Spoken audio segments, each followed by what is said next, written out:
pull another tab. Back home. Another night of sleep again. I catch up to each of them all right. Just do what I've always done. For the love of guitars, girls, green grass, and gum. Yeah. What is going on, everybody? Thank you for joining G4 Outdoors. That intro was brought to you by Matt Snook. Today we have my co-host and partner on G4 Outdoors, Andrew Wilson. He's been known to stick 3 golf balls in his mouth at one time and still be able to eat. I can do more than eat with 3 golf balls in my mouth. I promise you that. And there we go. And next to him, we have Jimmy with To the Top Cranes. He has been known to hammer railroad spikes into railroad ties with his forehead. Not quite, but close. Close. There we go. All right. Today we are going to be discussing what should your first firearm be, and it's going to be age depending and all of those other things. Man, I just think it's a lot of things depending. It really is. Like, what are you going to use the gun for? Concealed carry? You just want something fun to shoot, or you're looking to pop squirrels every now and then? I mean, a lot of stuff goes into that, I guess. Yeah. I'd kind of like to start it off with, let's say you're buying your kid a gun. What do you think you would recommend for? I'm pretty sure I would get arrested on the spot because he's 5, and it's just not a good look. I had my first gun when I was 8. Yeah, but 5? Kind of crazy. Oh, I forgot to mention we are doing the 500 sub giveaway this evening too. What? Put me in it. Yep, that'll be done within the first 20 minutes of this video. 6:04, so by 6:25 we will have a giveaway drawing. If I don't win, it's rigged. All right. For sure. And if you do win, we have to give it to someone else now. All right, perfect. There are 4 people that are excluded from that. That is me, Andy, Danny Lanier, just because I don't like him, and some other guy that commented 3 times. So, who's getting like a cabinet built in their house right now? Don't know. Did you hear it? It sounded like someone was hammering. I did. I thought someone fell down your stairs. Just tumbling. Oh, I think it was my wife in the kitchen. My apologies. Oh, man. Look at this guy. He's not a real man. He has a wife. Hold up your left hand, Andy. All right, hold on. Oh, had to take it off real fast. Hey, this is my left hand all the time. You know why? Because I work in construction. If I wore my ring, it'd be like this. Yep. It's my excuse, and that is a true story. I've seen fingers degloved. Oh, yeah. Intruder. Let's get the guns out. Pit bulls. Mean ass pit bulls. Look out. Pit bulls on the loose. Can't get it. The phone's too fast for him. No, but and to go with that story, I did have a buddy at work who was welding something on one of the trucks, and it like arced from the welder to his ring, and just melted his finger, dude. Oh yeah. Damn. I've heard of it. And I really would like to get one of those like silicone rings. Hey, I've thought about it. I think mine's tungsten. I don't know what that matters. Oh, I know that's a bad choice, my friend.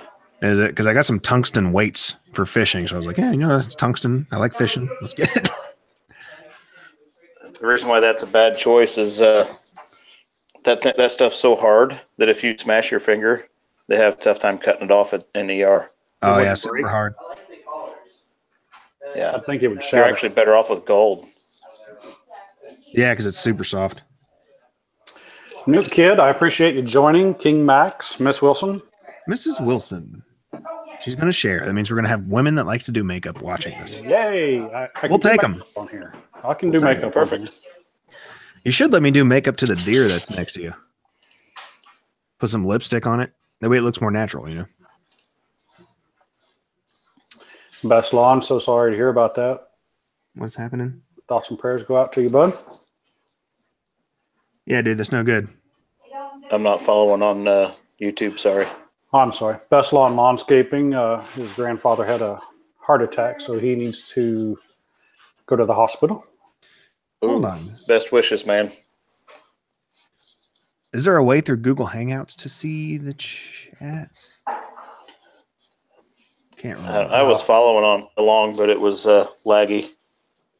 Oh, yeah. It lags over here. Yeah, what I do is I pull up like one screen. I got one screen, obviously. Half of my screen is us on Hangouts. The other half is the chat room from the webpage. Oh, yeah, but where I'm at, we still use donkeys and stone tablets for our internet connection. That's right. Oh, I'm not the only one with dogs. Those are Randy's. Yeah, mine don't sound like that. It sounds like somebody's getting Andy, murdered. do you have upstairs. dogs? I do. And a fish. God, I'm a rich guy too. You are. I love the videos. Newt Kid, we appreciate that, man. And just for saying that, I'm going to get real close right up in your ear and let you know we appreciate you. Wow, we got the close up. Yeah, it happens every now and then. Yeah, next to me I have my friend Doug the deer. Welcome him aboard the live chats. He looks like he's crying. He's got like black. He was. Is that normal? Yeah. That is normal ass tear ducts. It's crazy looking. That's normal. She's up there talking about the dogs. Yes, I can hear you yelling at them. Put them in their kennel, please. For the love of it. Tell her to be quiet right now. We don't have time for that. So if you wanted your kid or anybody to have their first firearm, be it a rifle or pistol. Jeez, what's going on up there? I'm going to have to load this and go upstairs and figure out what's going on since we're talking about it. He's done got his 20-year-old gun there. Do you want me to put it on a plate and bring it in?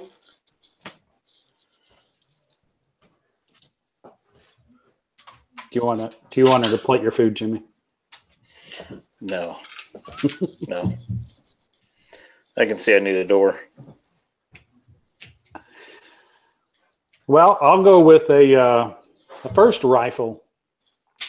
First rifle for a kid.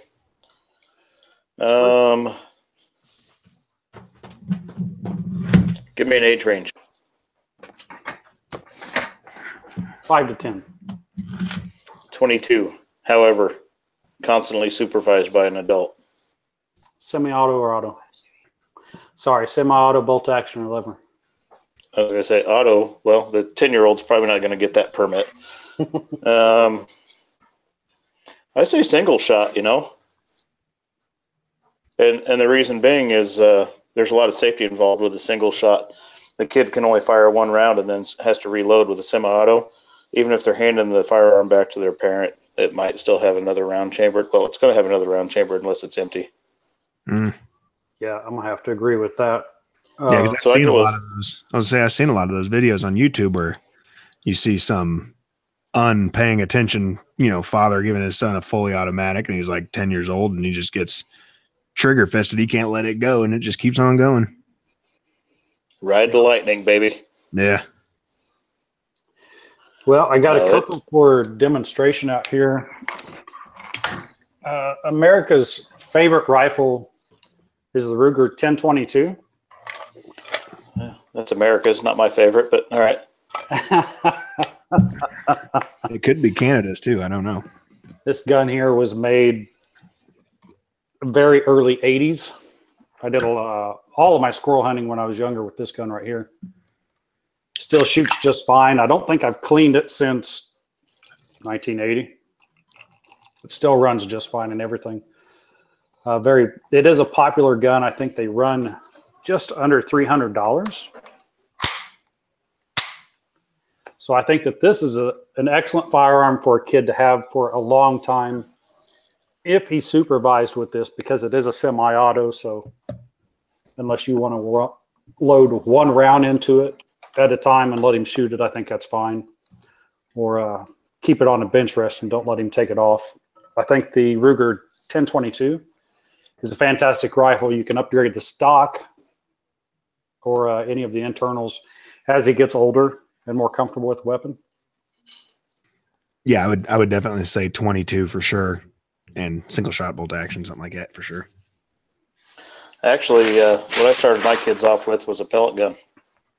Oh yeah, I think he's talking more. Yeah. Actually, my first guns were pellet guns, but we wound up shooting each other with them. Yeah, see, okay, so this is where it's going to take a turn.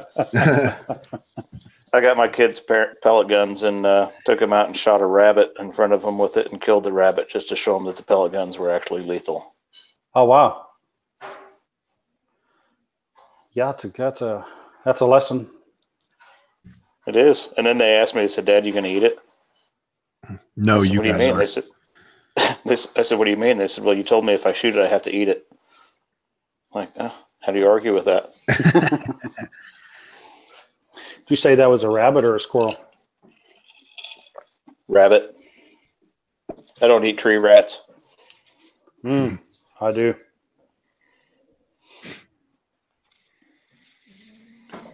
So yeah, 22. That would be my first choice. Yeah. Well, I have another. What's the one under the 22 for like pellets? Isn't it like 0.1? 17. It's 17. Yeah. Yeah, and those pellet guns, they make them all the way up to 50 calibers. I bet. Yes. Throwing- That's not your kid's gun. No. Chunks of lead. Ashtrays. Say, whoops! I bought the wrong one. 22 caliber single shot is a very good rifle for that age, and safety must be first thing taught to a child, along with taking safety courses to show the child that it is not just a toy and responsible is. Looking for the period there, but okay, yes, safety first. Mm-hmm. That's one thing. My wife's first concealed carry weapon was actually her first gun. And before she shot it, I sat down here, I don't know, just a couple hours going over the gun with her, showing her how to load it, unload it, everything about it before she even went out and shot it, teaching her about where you point the gun, loaded or unloaded. Shouldn't be going in that direction unless it's safe to do so. No, really, the first thing you teach a kid is every gun's loaded. Yeah. Oh yeah. Treat it as such. Even if the magazine's out of it and the bolt's open, you still treat it as though it's loaded. Oh yeah. And that's a hard habit to break, especially when you're a kid and you grow up playing with toy guns. You're just so used to pointing it everywhere and always having your finger on the trigger, and it's hard to break some of those bad habits, I bet, for some people. Well, I may sound like one of those prudes, but I didn't even allow my kids to point toy guns at each other because I didn't want them to get in that habit. Right. You know, Nerf guns and cap guns. That's one of the worst things you could give a kid, in my opinion. Right. That's a good age to start off there. My first gun at age 13 was a Marlin 22. The second Model was 60 probably. Second was a Winchester 30-30 lever action at 15. So that's a pretty good progression there. I agree with those ages. I would have bumped the 13 up a little bit, probably. That's weird to say that my first gun was a Springfield XD9 Mod 2 9mm. Yeah, but how old were you? Like last year. Oh, see, therein lies the difference. Yeah. And, Sorry, I'm adjusting my light. I don't know if that's making it bad or worse or what. You're all right. You're all right. All right. Second gun that I have, and this actual model here is discontinued. This is a CZ 452, and Nerf guns count. Nerf guns do count. Put your eye on this one is of a those. 452. It's discontinued, but it's a great model. They still make these in a 453 now, and it's a great choice. I think Jimmy might have an option after this one, but this is a bolt action 22 rifle with a 5-round magazine in it. So you can put another magazine in here that doesn't hold anything. It's just a shelf. So that makes it a single shot. So with the new models in the 453, they have replaceable barrels on them to where you can just take this barrel off and put another one on. So you have a 22 and a 17 HMR all in the same gun. So you can adjust as needed. But the CZ is a very affordable gun. And they make very quality weapons. So I like the CZ for a first choice as well. Now, the cool thing about that is the fact that you can have it mag fed or single shot. Yeah. And with that platform, that's perfect if you're going to start someone out into the deer hunting world or varmint hunting. Get them used to pulling a bolt. Yeah. And to me, man, there obviously is, I don't know why, but something therapeutic about shooting a bolt action gun. I don't know why. I enjoy it. It's the knowing that you've only got one shot to. Yeah, this is kind of like, yeah, you shot one shot, one opportunity kind of deal going.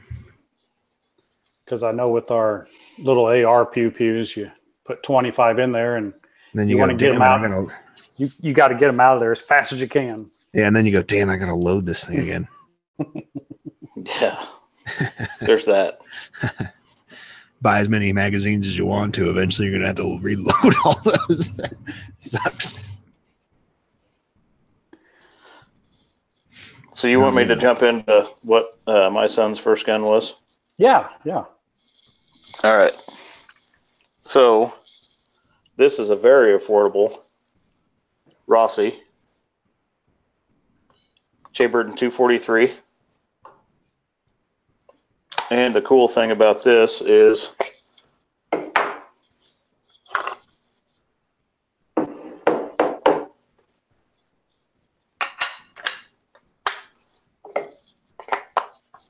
now it's a 20 gauge shotgun.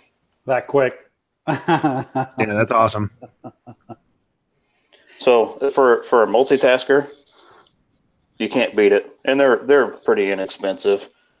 But I will tell you that a 243, if you've got a smaller frame child, it does have a little bit of a nasty punch to it.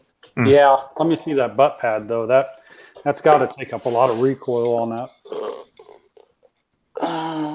Sorry about the scars on there. I shortened this stock by 3 inches because he was too small to handle it. Oh, you did that yourself? Oh yeah, circular saw, baby. Only the best. Only the best. Hey, function, not fashion. So I'm sure there's other people that are wanting to know, or that would be curious, what model of circular saw? That was a Milwaukee. It was not a warm drive. Was it? I still have it. 18 volt? No, it is actually a plug in the wall, 110 volt. Cool, okay. I didn't know they still made those. Yeah, it was turn of the century. I used on my covered wagon when we immigrated to Missouri. But I don't care what anyone says. Those have way more power and efficiency compared to the battery operated ones. I can tell you it'll cut right through its own cord. Yeah, it's crazy. Yes, they do. They do it quickly too. Getting off subject, we're not even talking about guns right now, but you seen those table circular saws that have like the electromagnetic pulse to where it hits something that's conductive, like a finger or a hot dog, it instantly brake system comes on and comes down? I think those are pretty cool. That's yeah, amazing. but it trashes your saw. Yeah, man, it's the saw or the finger, I guess. It's amazing technology. You got 10 fingers and only one saw.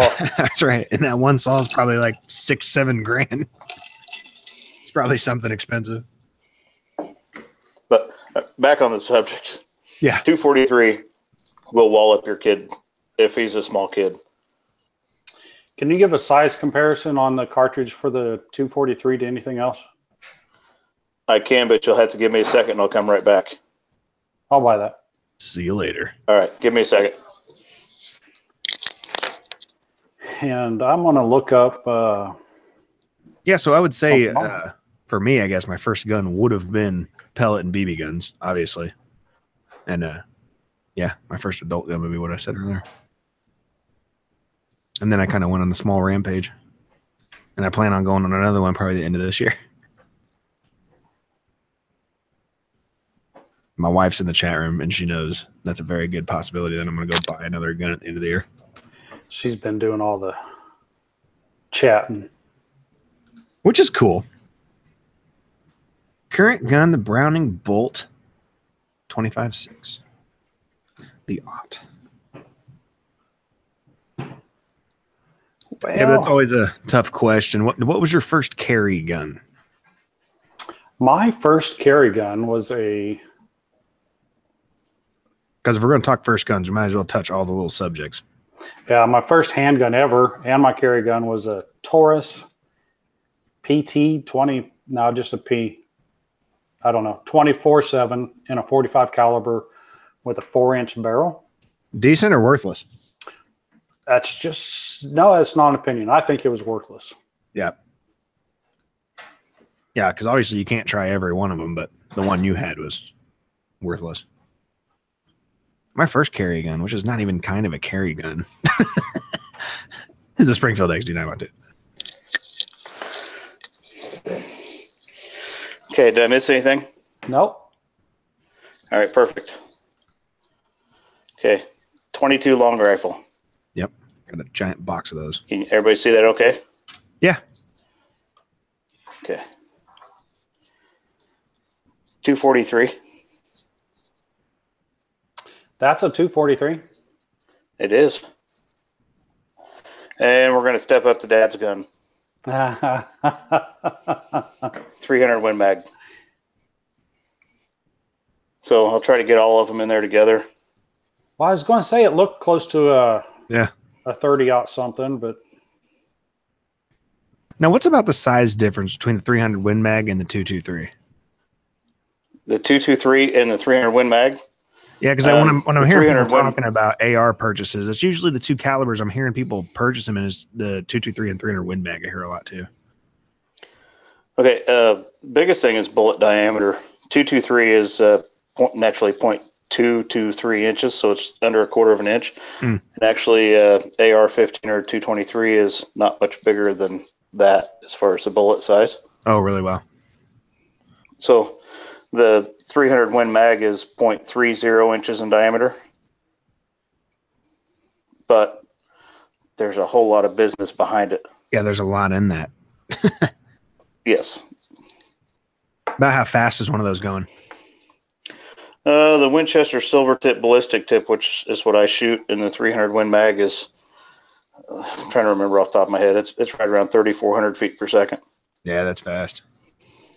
It's cooking. But that 243 that I showed you, this little guy, that's over 4,000. Wow. So here's the mistake I made for anybody that's looking at the 243s. This is a 55 grain bullet, and I thought that it would have less recoil than the 100 and some grain Remington bullet.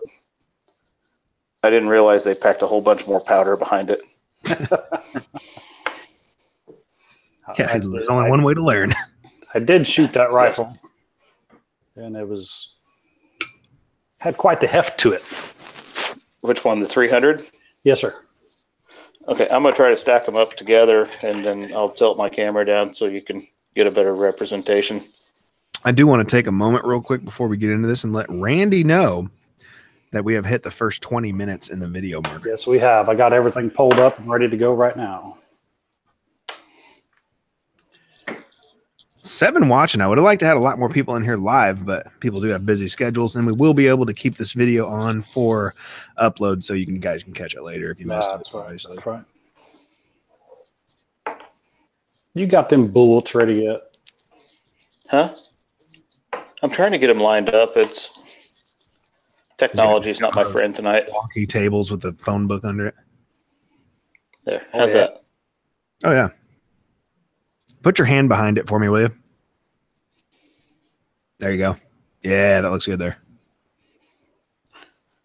Now, because I'm still learning guns, man. I'm getting new into it, and I'm always down for new information. Now, when you're saying ballistic tips, what is that meaning? What does that mean to me? Ballistic tip. Okay. Can you see on the end of this? Now it's got the silver on there. Okay. What that is it's a plastic tip, and instead of having like a manufactured lead tip or a hollow point, what that does is it aids in the bullet's aerodynamics. Okay, so that's basically probably the same thing I got in mine. I have these Hornadies, the home self-defense. Oh, critical defenses. And is that what that is? A ballistic tip, a little red rubbery thing inside there? No. No? Okay. No, that's a rubber tip, and what that's designed to do is to keep the bullet from filling up with cloth or fabric as it's penetrating its target, Yeah, and preventing the bullet from mushrooming. Yeah, Randy was explaining that to me last night. Yeah, I don't know if you can see behind Doug here. I got a poster of their critical defense. So go back into the ballistic tip. Okay. What do you want to know?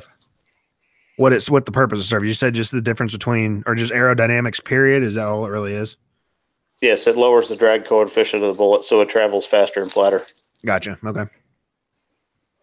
All right, 6:27. We are 22 minutes into this. Give a quick shout out to Ralph from R&N Lawn Care and my mom, who's also in here. Ralph, Karen Wilson. And Karen. Hi, Miss Wilson. She called me Toots. I don't know what that means, but I'll take it. Right. But yeah, go ahead and get into it already. All right. So I'm going to grab the screen here for myself. Let everybody know everything's on the up and up. I'm going to grab this one right here. I am screen sharing. Can everybody see my screen? Yes. Pretty little YouTube channel right here. As long as you're talking. All right, let's just keep on talking, keep on talking. What we have here is a random generator. This is through the website Sandra Series. Sandra Tires, something of the sort. This is something that everybody can get on. It's a free website to do the random comment generator. We are going to do the first pick is going to win the Milwaukee set. And the second pick is going to win the $50 gift card for Amazon and a Browning knife. So here we go with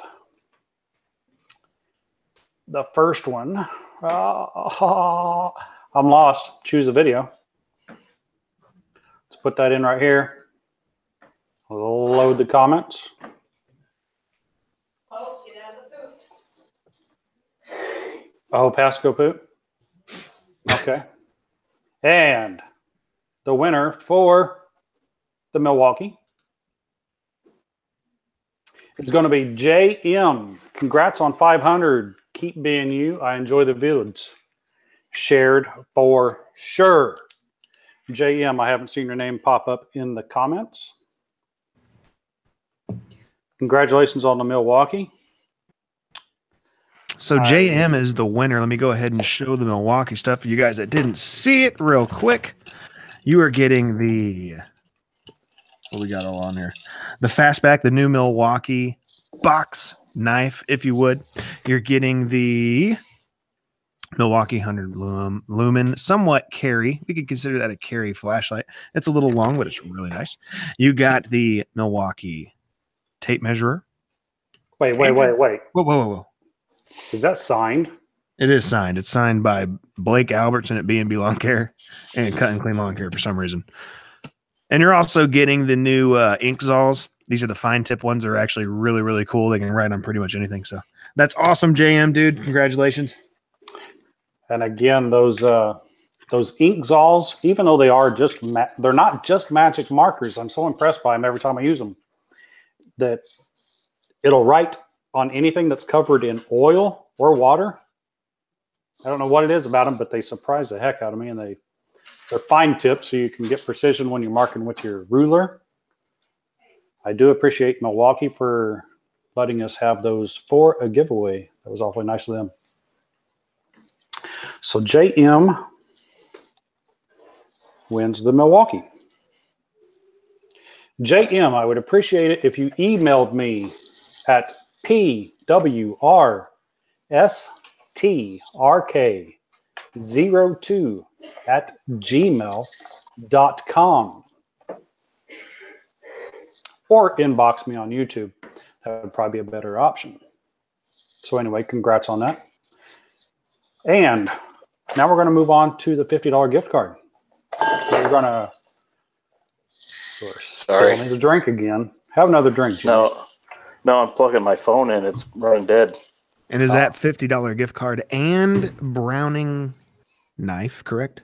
That is correct. The one with the Coca-Cola grips and a commemorative can, I believe.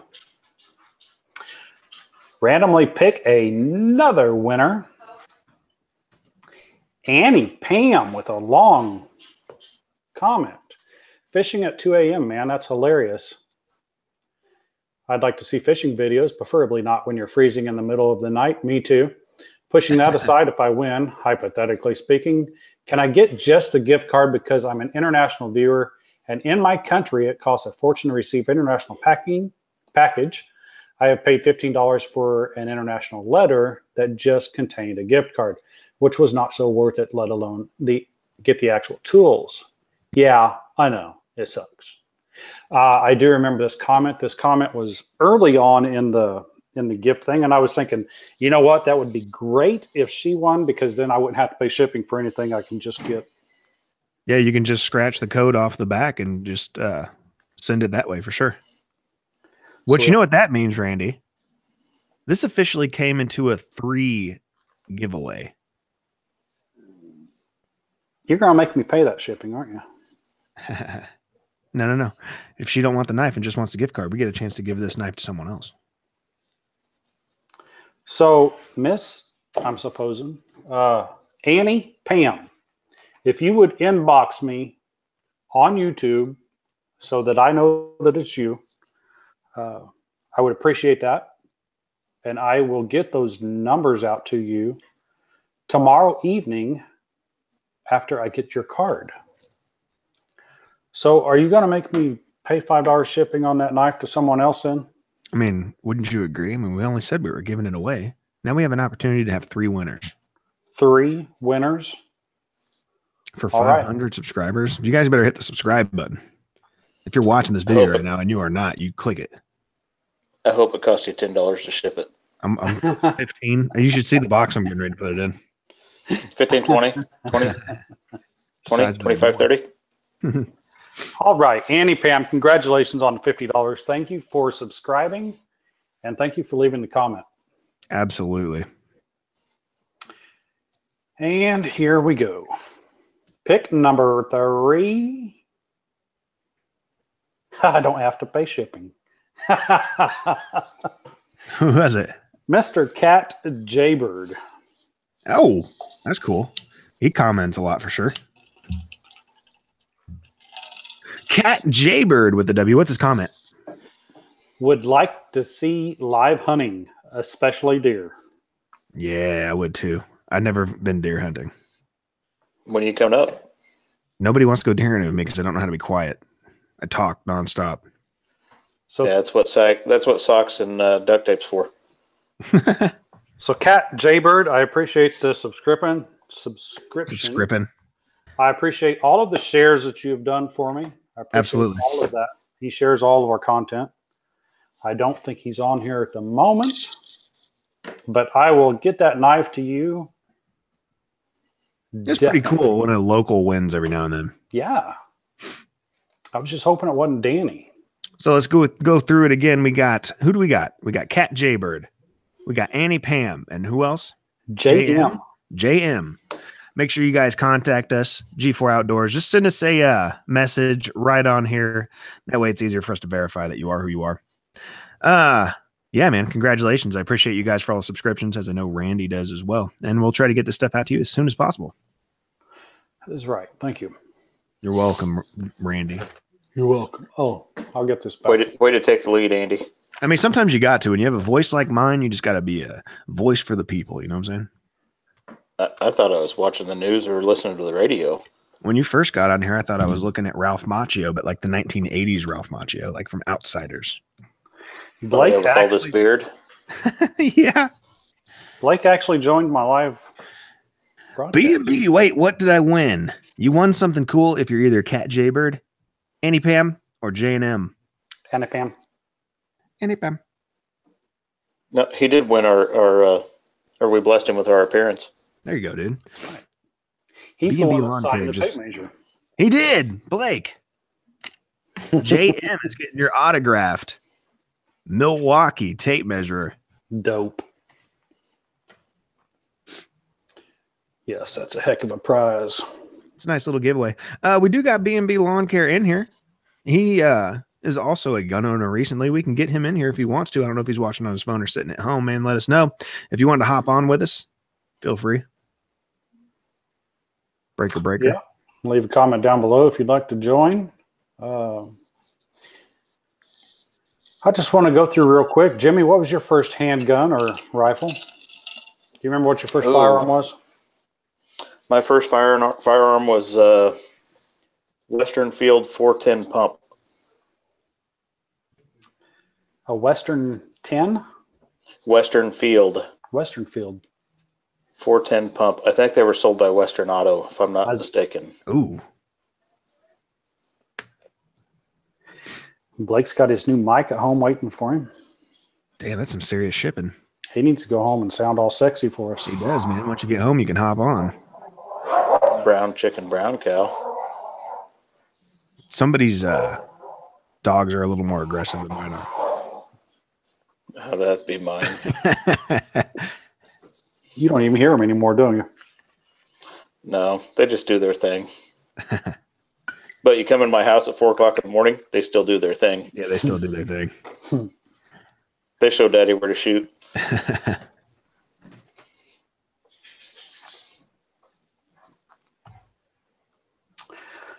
Toy guns. Not that guns are toys, but do you guys have any guns that you consider your toys that you like? Man, right now, it's actually the 1911 that I just recently bought from you. Just like I said before, like everybody has that one thing that just reminds them of something. And when someone says the word gun, that's the image I get. It's an image of a 1911. So I think it's a blast to shoot. I carry it. It's just the gun that's my fun gun right now. Besides the AR-1522, obviously, but I like it. It's fun. Which one are we making the Kydex holster for? That's going to be this guy right here. My Springfield XD Mod 2. It's got the TLR6 light on it. I actually have a Kydex holster for this gun by itself without the light. But this is a quick shout out to Alien Gear Holsters, who will not make this for me. So nobody buy their stuff. Yeah, I'll make you the Kydex for it. That'd be awesome, man. Now, would that be one of those things you'd have to? Would that be one of those things you'd have to get like a new Kydex and do it, or could we use, the one I have from Alien? No, I've got 4 sheets of Kydex that just showed up from eBay, so we'll whip you one up.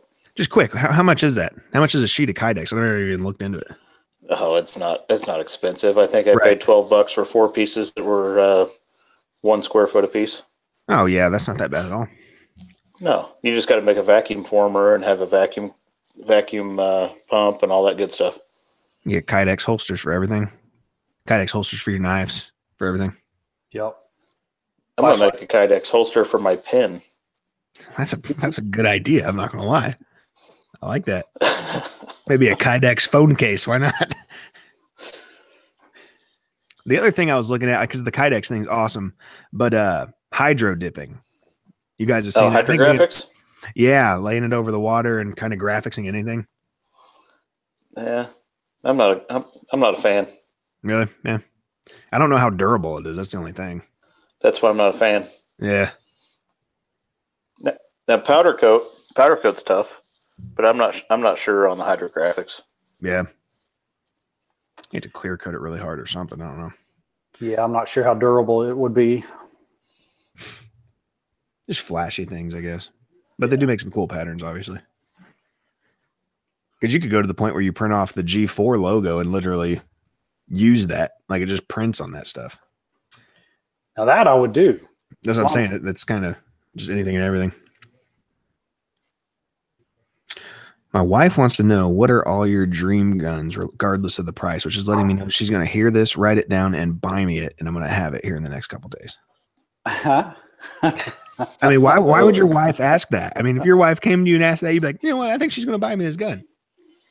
A dream gun? I would say probably the 577 Tyrannosaur, just so I can watch all my friends kill themselves when they shoot it. I mean, that thing will lay you out flat on your back. Would you shoot it? No. Didn't Lunkers shoot it and it flew out of his hands? And that guy was like a trained military sniper. I hunt with a 300 Win Mag, and I'm not shooting a 577 Tyrannosaur. Yeah, it was Lunkers that did that. For I was me, thinking that it was Furious Pete, but it was Lunkers. for me right now, if I had the money and I just wanted to go buy the gun, it would probably be like the Demolition Ranch Model F1 223 probably. I like the heavily modified ARs for some reason. Some people think they're kind of cheesy and goofy. I don't know. I like them.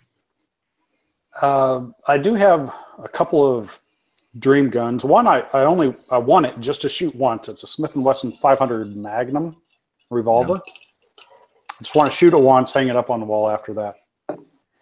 Another one that I want is a Christensen Arms AR-10. Now that's all carbon fiber. The barrel's carbon fiber wrapped. It's not completely carbon fiber. But I picked one of those up, and they're insanely light. And they're guaranteed 1 MOA or better at 100 yards. That's nice.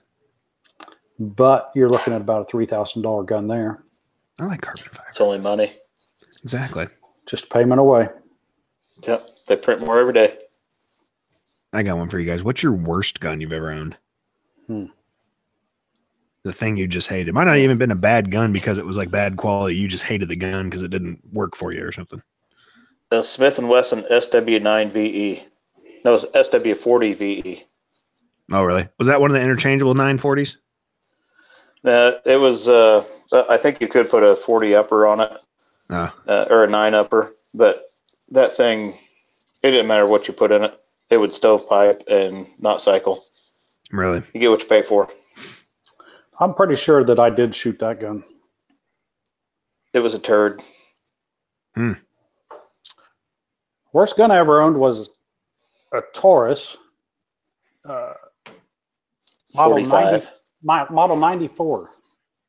Yeah, it was a 45. You know I had a piece of junk Taurus, right? Yeah, I went shooting with you with it, and it stovepiped every other round. Yeah, I've had 2 of them. And so I told you to get rid of it. I had a 22 revolver. I say, yeah, you didn't like that 22 revolver that much either. Yeah, I had to send that back to Taurus 2 times. The cylinder came loose, or the ratcheting on the back of it. I can't think of the name of that. But it got so off that the bullets, when they were fired, they would actually come out of the cylinder and slam right into the barrel wall.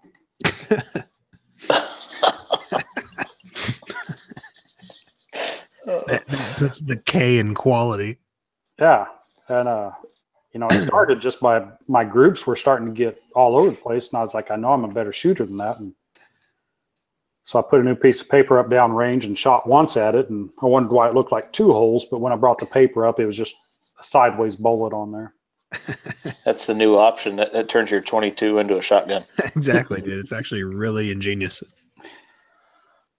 A blowback on that sure didn't feel good.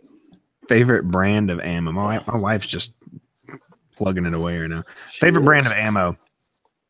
Depends on the use. What are we shooting at? Let's do home defense and target. Okay, home defense. What time of year? Winter. Winter, critical defense. Now, is that mainly your handgun calibers? Are you using a shotgun for home defense, or are you just strictly handguns? Like, what is your main go-to for your home defense?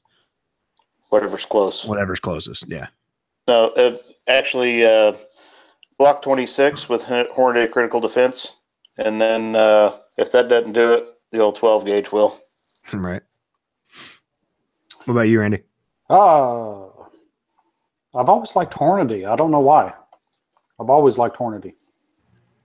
Which is strange because I definitely like it in the XD, but like I was telling you, that Hornady, for some reason, that Rock Island 9mm does not do well with it. Has issues with it.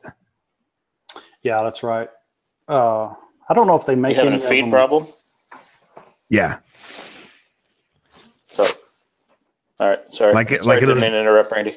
I'll say it'll just kind of like jam right below the barrel. Is it the gun or is it the ammo? I think it's the ammo because I just bought some Stinger hollow tips and they cycle fine. But if I have the magazine completely full, like if I put 8 in the magazine, that first round will never ever cycle. It'll just jam no matter what. But if I just run 7 in there, they all go smoothly. I'm pretty sure it's the red tip that's inside there that rubs against the feed ram. It could be. Sounds like it. Yeah, go ahead. Go back. It's probably a combination of that with the spring tension inside the magazine. It's shoving the round too hard against the slide, maybe. Yeah, when it's fully stacked. Yeah. So what about range, Randy? What do you think your favorite range ammo is? Let's say, I don't know, whatever 2 guns you shoot the most, 22 and whatever else. 22. The ammo that I shoot the most is CCI for plinking and stuff. If I'm doing anything that requires more precision or in some competitions, I like to go into the Lapua, and that's a high quality brand. And if I'm doing... Sorry, carry on. If I'm doing more precision work, RWS in 22. That's a extremely high quality. I'll be right back, fellas. All right. Yeah, because we were shooting that. I like that ammo a lot. It put a really good grouping on the paper. Yeah. But yeah, dude, I definitely agree. Whenever I get rid of all these, I'm definitely going back to CCI. Me and you both bought these M22s. They're, I mean, I get you. It goes back to you get what you pay for sure. But man, there was at least probably 7 or 8 bent bullets, and like there was a lot of issues with these when we were there. I don't know. What were those? $25 for 500? No, well, yeah, I was thinking it was like $49.99 for 1,000. So, oh, okay, one up. Yeah, okay. Yeah, extremely bulk by boxes. Very, very much. I don't know if you'll really be able to see a lot of them, but just weird little defective kind of looking stuff on there. It's just, yeah, we had a lot of these were bent. Like this one's even kind of bent up. You can kind of see how it's bent up just a little bit there. But some of them that'll still run through a Marlin. Yeah. It'll still run. It's just some of them didn't. We got Marlin will eat that like candy. Yeah, we had some of them that were like 45-degree angled. Just yeah. Hey, those were made for that Taurus 22 that you had. Exactly, they'll fit perfect. But yeah, that's that Winchester M22. I wasn't a fan of it, and I will go back to CCI after these are all done with. Yeah, CCI makes really great rimfire plinking ammo. And it was RWS, wasn't it? Yeah, that's pretty high dollar though. Yeah, I better say I wouldn't use that unless it was like a competition shooting deal. Yeah, I don't want to go shoot pop cans with it. Yeah. And that's another reason I talked myself out of buying a 223 for my AR. Is just because, man, the amount of money you had to spend on ammo compared to 22 is just ridiculous for just wanting to have fun, you know? Right. Start buying these. What are those? $62 for 20 of them. Yeah, that's crazy. That hurts. No, really, it did. It hurt. Yeah, that sucks. But they're effective. That's for if you got to shoot something a mile away. Yeah, and then you go get it back. And then you reload it. Reload it. I guess it's too expensive to just let this sit in you, man. I gotta get this out. Jimmy, have you ever done any long range shooting? 1,000 yards. You have? Yeah. That's awesome. My in-laws live out in Colorado. And last time we were out there, we did some range shooting at a local range that my father-in-law is a member of. And Randy knows my father-in-law's an aficionado of guns. He's probably got 97 or 98 guns by now. Yeah, that's awesome. Had to have this brand new 30-06 that Savage made. So we took it out to the range and straight out of the box. I don't remember the model of it.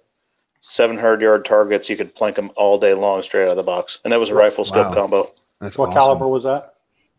30-06.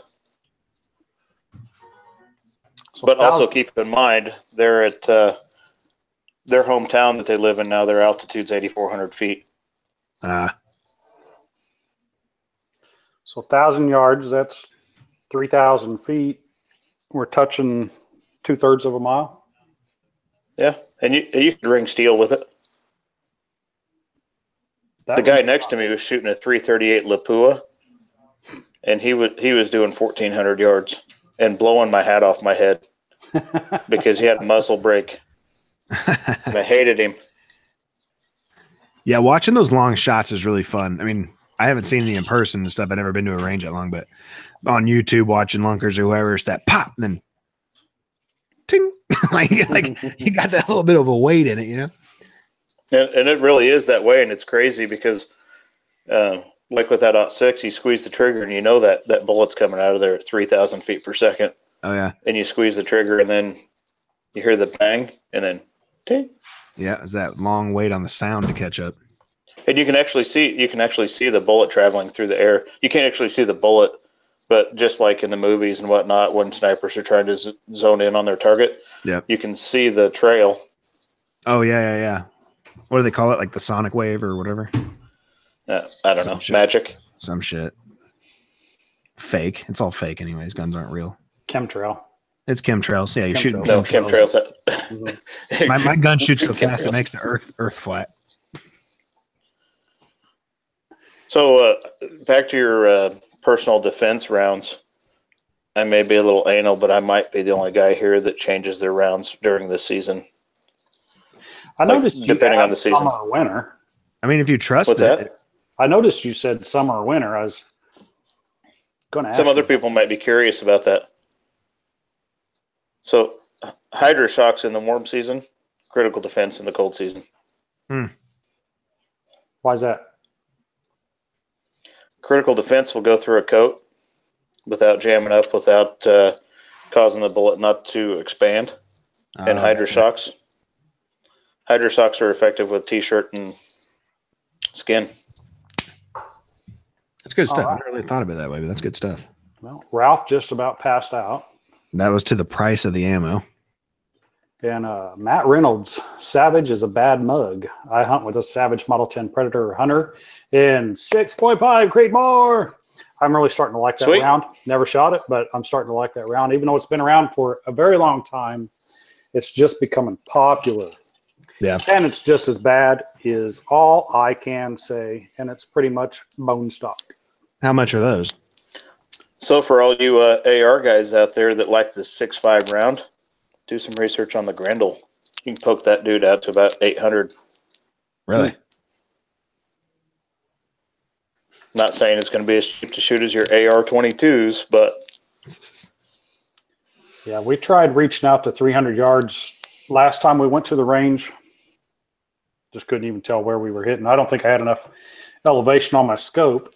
Yeah, and my scope's set up for 223 anyway, so I got a lot of different math I got to use for the 22. And I was You were shooting shooting subsonics. your subsonics at 300 yards out of a 22. We were pointing at the sun. You might have needed to be about you might have needed to be about 15 feet high. You think 15? I was shooting about 8 feet high, and I could see dirt moving behind the berm, but I don't know if it was skipping under it or I just have no idea where they were going. I would almost offer to go out there with a catcher's mitt and catch them.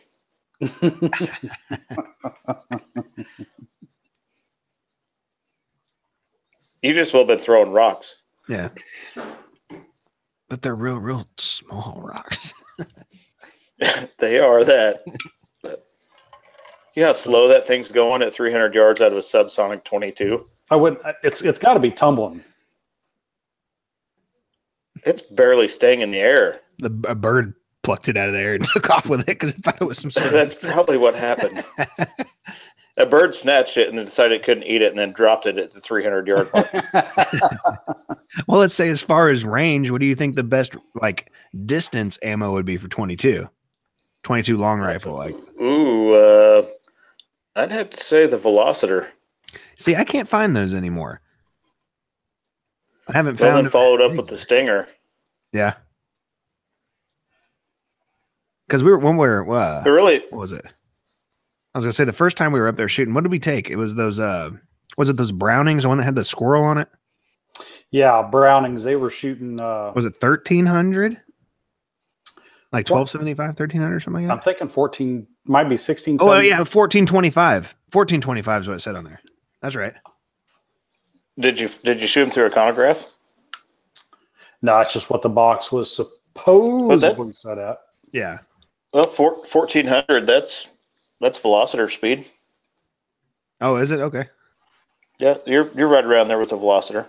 Are the really, velocitors if you hollow want, point? I believe so. Yeah.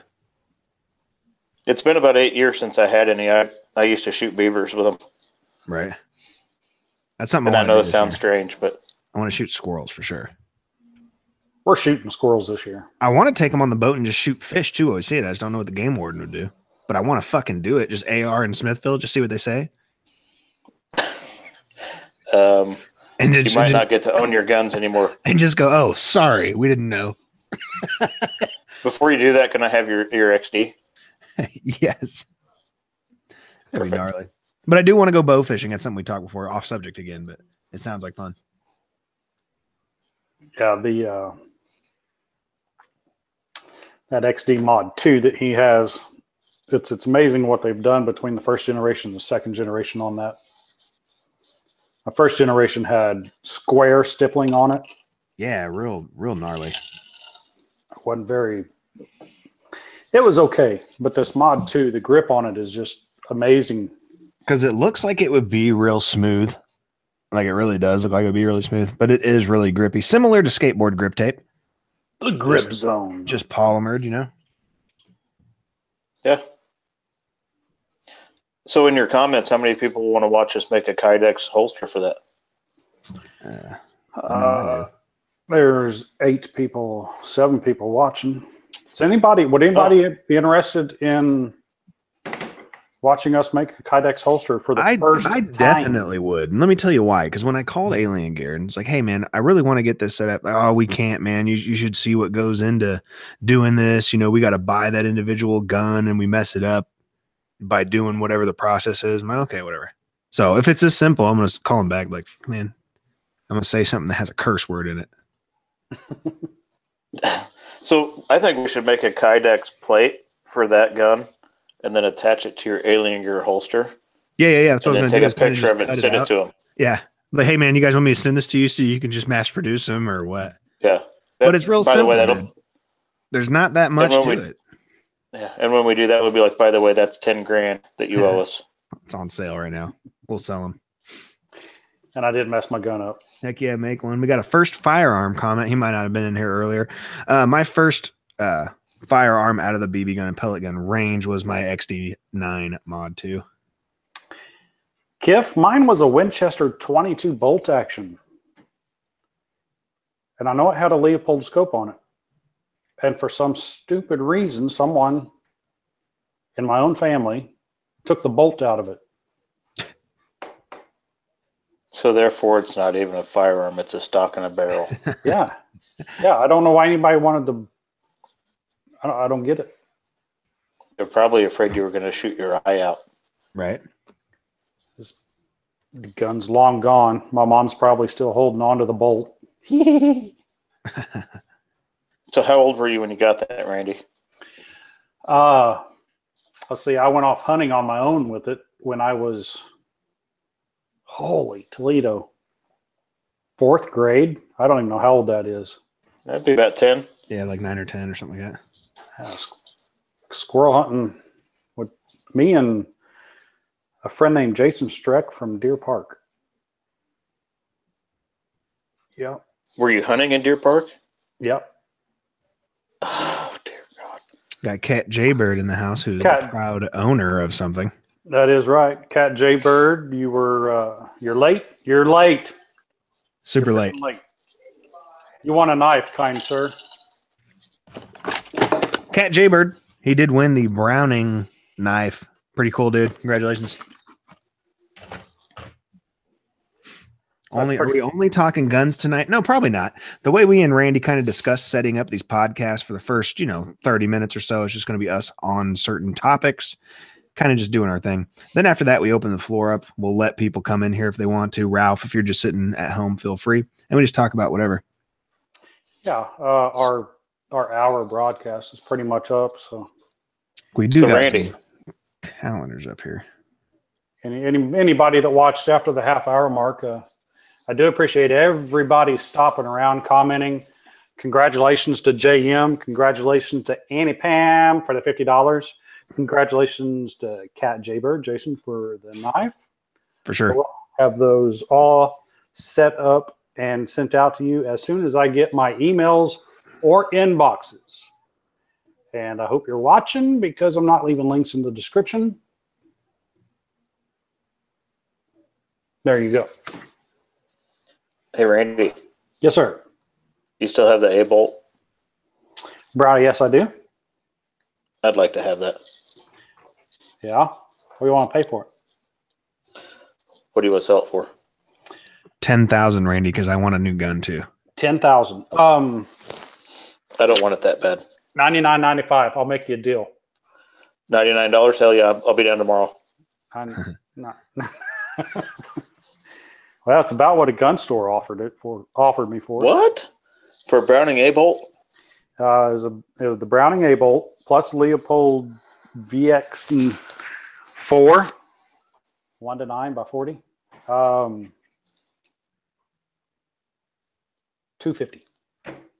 What? That would barely cover the sales tax. Yeah, I wanted to. That's a not 6, isn't it? Yeah. And people wonder why we carry guns. We got a couple of questions that relate on favorite fishing rod and reel. I guess it doesn't have to be a combo, but favorite fishing rod in general and favorite fishing reel in general. I'll do a vocal check on myself real quick. Am I coming in all right? Yeah, you're good. Yeah, you're coming in all right. It's Andy. All right. It's got that Liberty internet connection. Donkeys and tablets? Is it working any better now? No. It's a connection.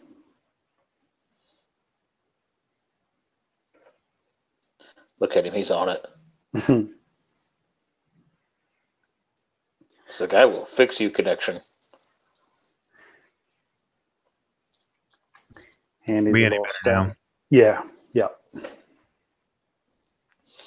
Been shooting a bolt 25-06 for years before the 6.5. Also great guns, just more picky with the factory loads. That is one thing I don't know about the factory loads. And not to sound like a little baby, but my father does reload my 30-06 for me because he's the one that set that gun up for its accuracy. That is the best factory load I've found for any gun that I've ran it through. It's purty. But I was going back through the There's the other half of the R&M. Hey. both are in here. Wow. But I was going back through the comments. Favorite fishing rod and reel. Ooh, I got mine. You think so? I got mine. Let me tell you something, Randy. There's a lot you haven't tried out there that would make you go, yeah, no, this isn't the best. But I jumped off that bandwagon. I was big into spending tons of money on it. But right now it's going to be the Quantum Smoke 12-to-1 bearing and a 7-to-1. I want the fast reel retrieve.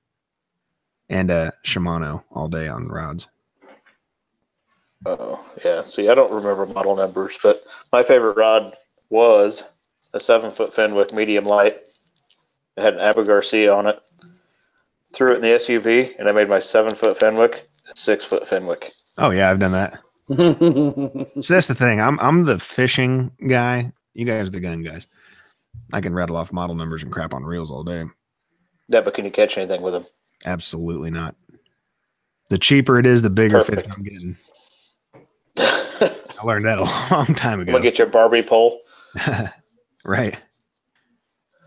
I'll do it, man. I'm not scared. I'll go kid fishing. I do have my Come on. Snoopy rod just in the other room. I got a couple of them. My kid has a couple of them. Mine, it's my first rod and reel. Oh, do you? I bet that thing's brittle as hell. No, it casts like a dream. Do you oil it every now and then? That plastic? It's not plastic. What? It- What brand is it? You said it's Snoopy? yeah. I'm going to say probably Quantum. Quantum was putting out a lot of those. I oil mine by dipping it in the pond. That's what I do on the rod tips for sure. I just grab it halfway down the middle and just dunk it in the water. Just a bunch of green shit coming off of it. No, my favorite, and it's only because I've been fishing with it for so long, is the Abu Garcia 6500. Yeah, it's a either good cat rod. C3 or C4. And I'll go pretty much with about any ugly stick, as long as the action's right. I like them. I mean, I don't like them for bass fishing, obviously, but yeah, for catfishing, they definitely have a lot of torque in them. Mm-hmm. When that rod gets bent over, you got a lot of power behind you. I'll be right back. All right. Ready? Andy's out. All right. Do you do a lot of fishing, Jimmy?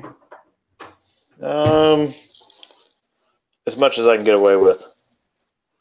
What do you like to fish for? Whatever's biting. But bass and crappie primarily. Cool. Do you have any land you can go fishing on, or you do public? I'll do some public. There's a couple little honey holes that are that are conservation lakes up in northwest Missouri. They're pretty productive, but if I'm going for crappie, I've got access to a private 40-acre lake that I'm going to tell everybody where it's at.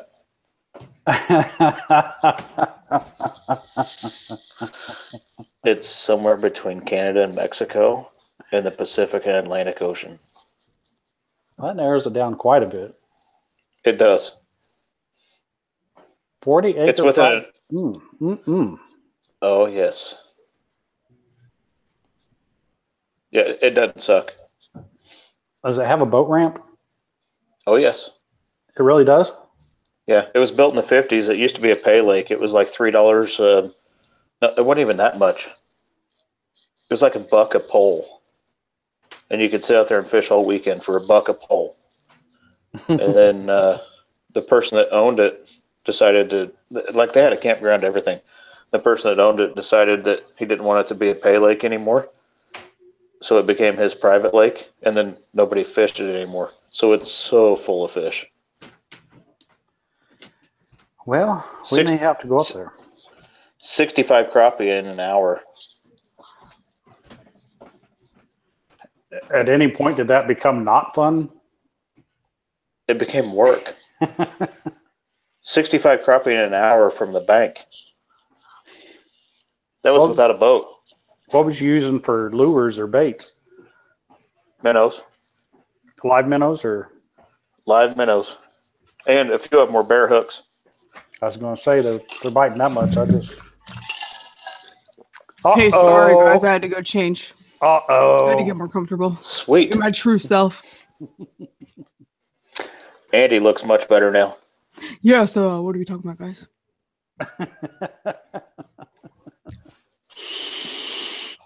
Don't forget to subscribe to Cut and Clean Lawn Care and G4 Outdoors. Brought to you by Hops. I don't know what this is. You guys probably do. This channel is sponsored by Hops. Thanks for bringing that up, Miss Wilson. This channel is sponsored by Hops. Thank you for sponsoring this channel. We appreciate all the chemicals that you give us to feed to our dogs and cats. Is that what really that's for? Yes, it's medicine. It's lubricating oil. Well, okay. Put that in that vape. You want to impress me? Put that in that vape.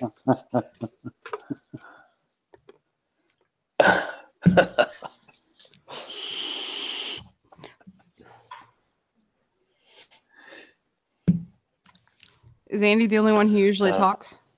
No, he tries. Hey, who's playing Mario in the background at Andy's house? Andy downloaded all these video games for every system onto a hard drive, and he can play like PlayStation 4, Super Nintendo, all those. So he has like the demo thing going. I'm coming to your house. Yeah, I plan to build an arcade machine. Oh, is that his plan? Yeah. Sweet. And buy lots of guns. Yeah. Well, at least he's got his priorities straight. God, he has a big head. Do you see this? We weren't going to tell him, but you said it. He already knows. That's what she said.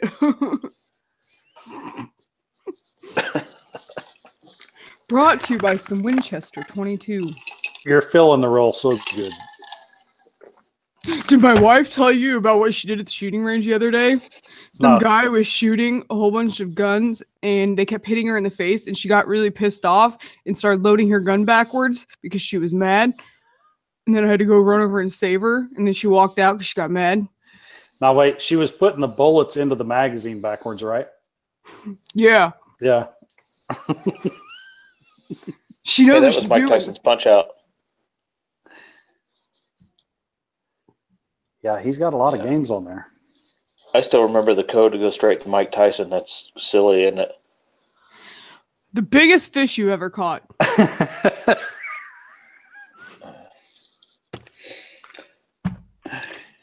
Mine was a 55-pound carp.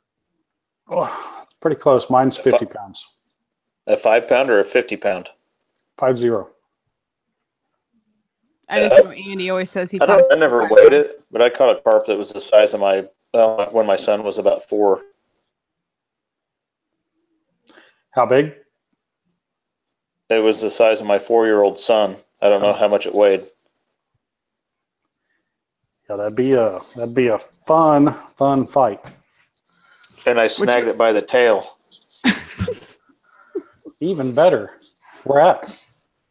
And Darcy's dad's pond. What's your favorite thing to hunt for? Squirrel and dove. Thanks for the question, Andrea. How do you work this thing? I can't scroll down. Don't touch nothing. You don't have to scroll. It's scrolling on its own.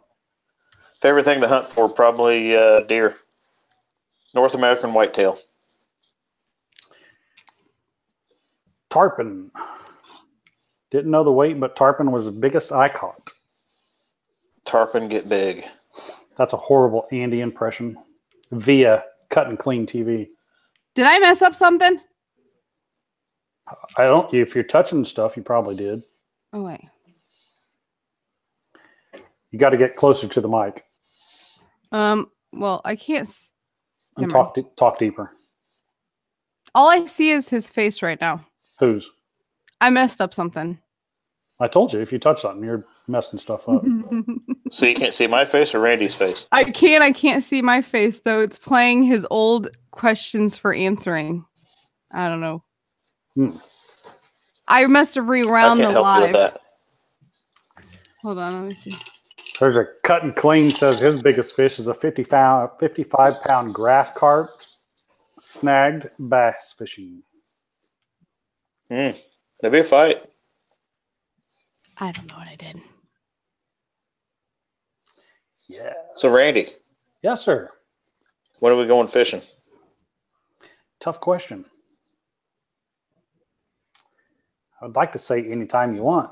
I don't know. All right, tomorrow. I don't think I can tomorrow. You got to work, don't you?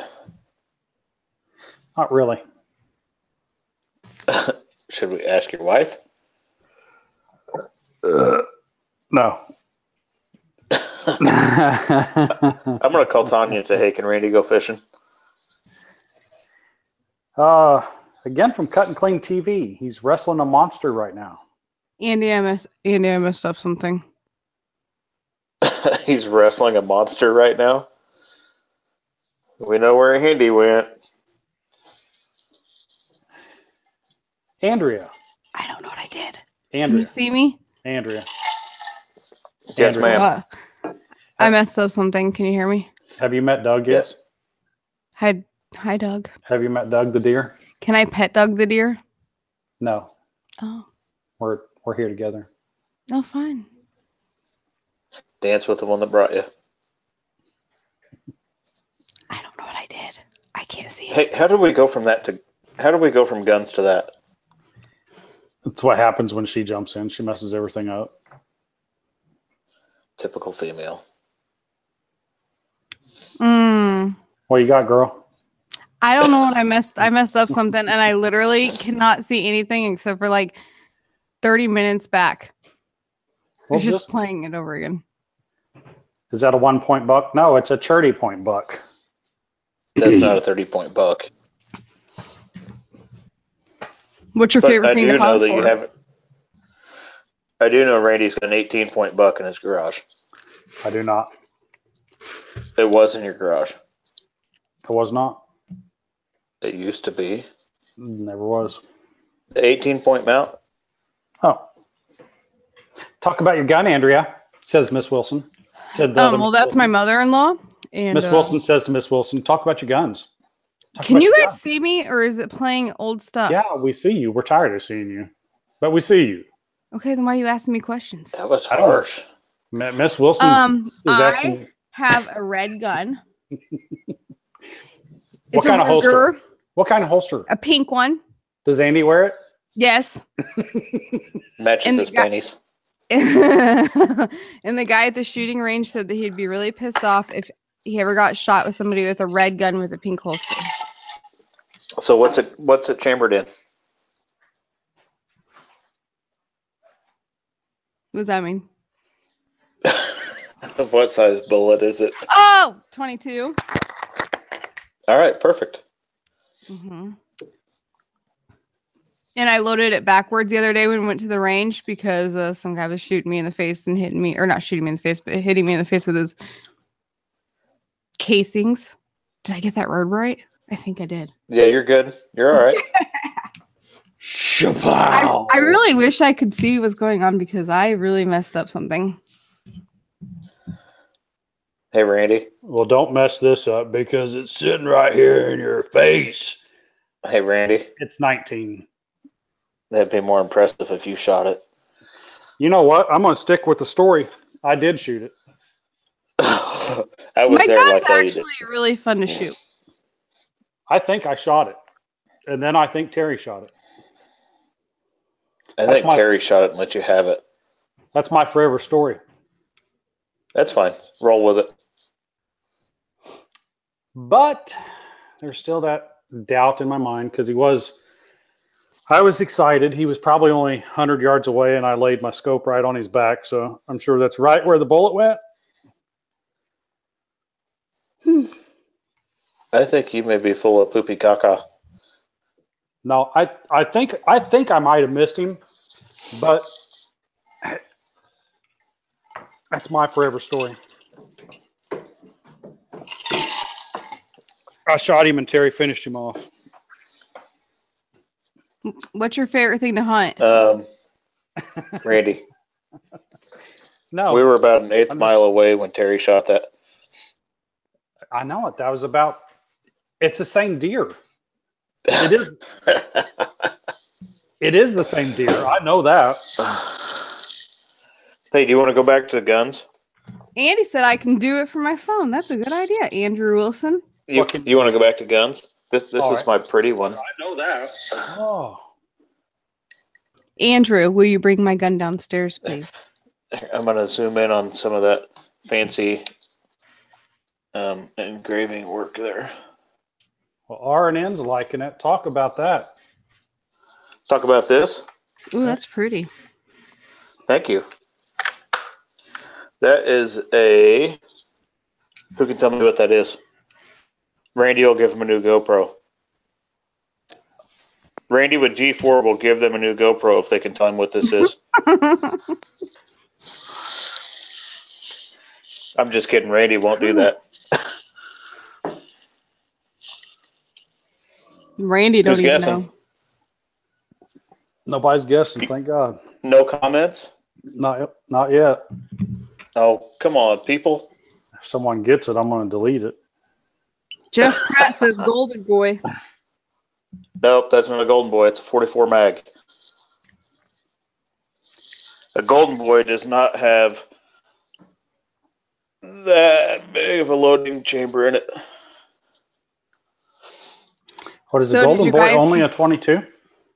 Golden Boy's 22. There's the tube. But Did you guys close. hear about the guy running for mayor in Leavenworth that's giving away an AR? Something? I didn't know that was so close. I did hear about that. Mm-hmm. If he wins, he's doing it as a gift away? Yeah. Or giveaway?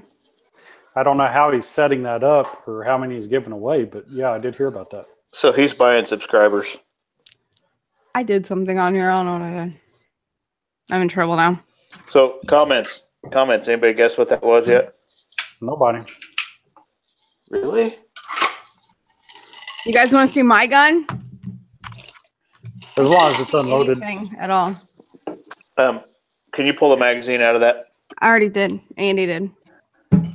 Okay, can you take the holster off of it? I will here in a second. Andy's choking me. No, the camera's on you. Andy's not choking you. No, he was. He was fixing it and he was holding down on the cord. Okay. Smarty pants. So take the holster off. Okay, now open the action, please. Perfect. I already cleared it. All right. A Ruger. SRM 22. Huh? SRM 22. SRM 22. Why is there hair shoot. in here? Just You'll shoot your eye. Why is there hair in here? SR 22. SRM 443 with the 728 Magnum scope. 22 LR. Long rifle. Yeah, but that's a handgun. How's that work? I don't know. It says LR. And no, I know if it was loaded, I would not be sitting here going like this. But I watched him clear it, and there's no magazine. But realistically, you are not probably representing very well what you should be doing with a handgun. I shouldn't be, or I'm not. I mean, oh, he just told me to move. That's rude. That is rude.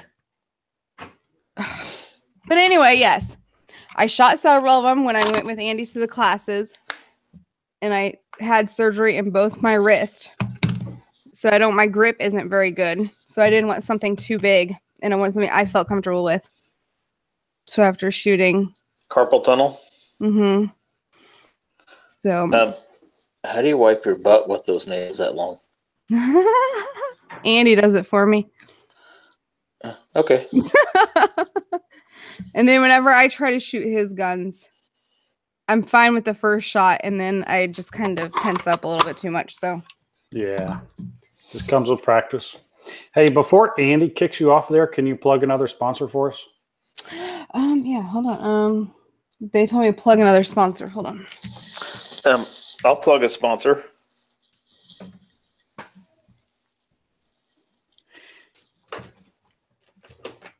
Oh. Anybody guess what it is yet?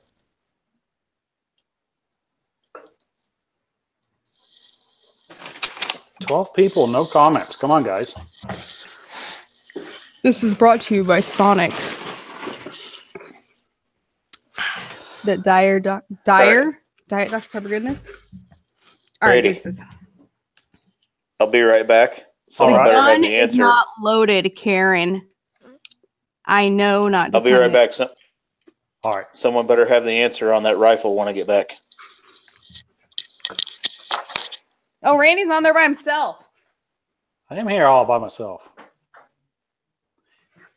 Anyways, anybody watching that has any questions or anything, I will take any questions brought my way.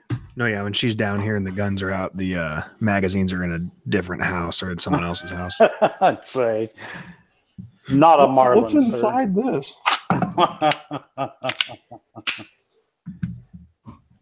I did bring my special goat down for whenever James Garfunkel gets back. Well, this is my new Pride and Joy. Cleared. I think you guys can see on camera. Oh, you're close. You're close to RM.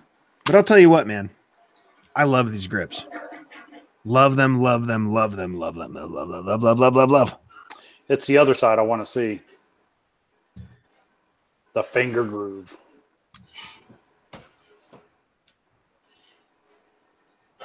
But yeah, super thin, man. I love the thin, compact feel to this weapon because you're really close to the actual shape of the gun, you know.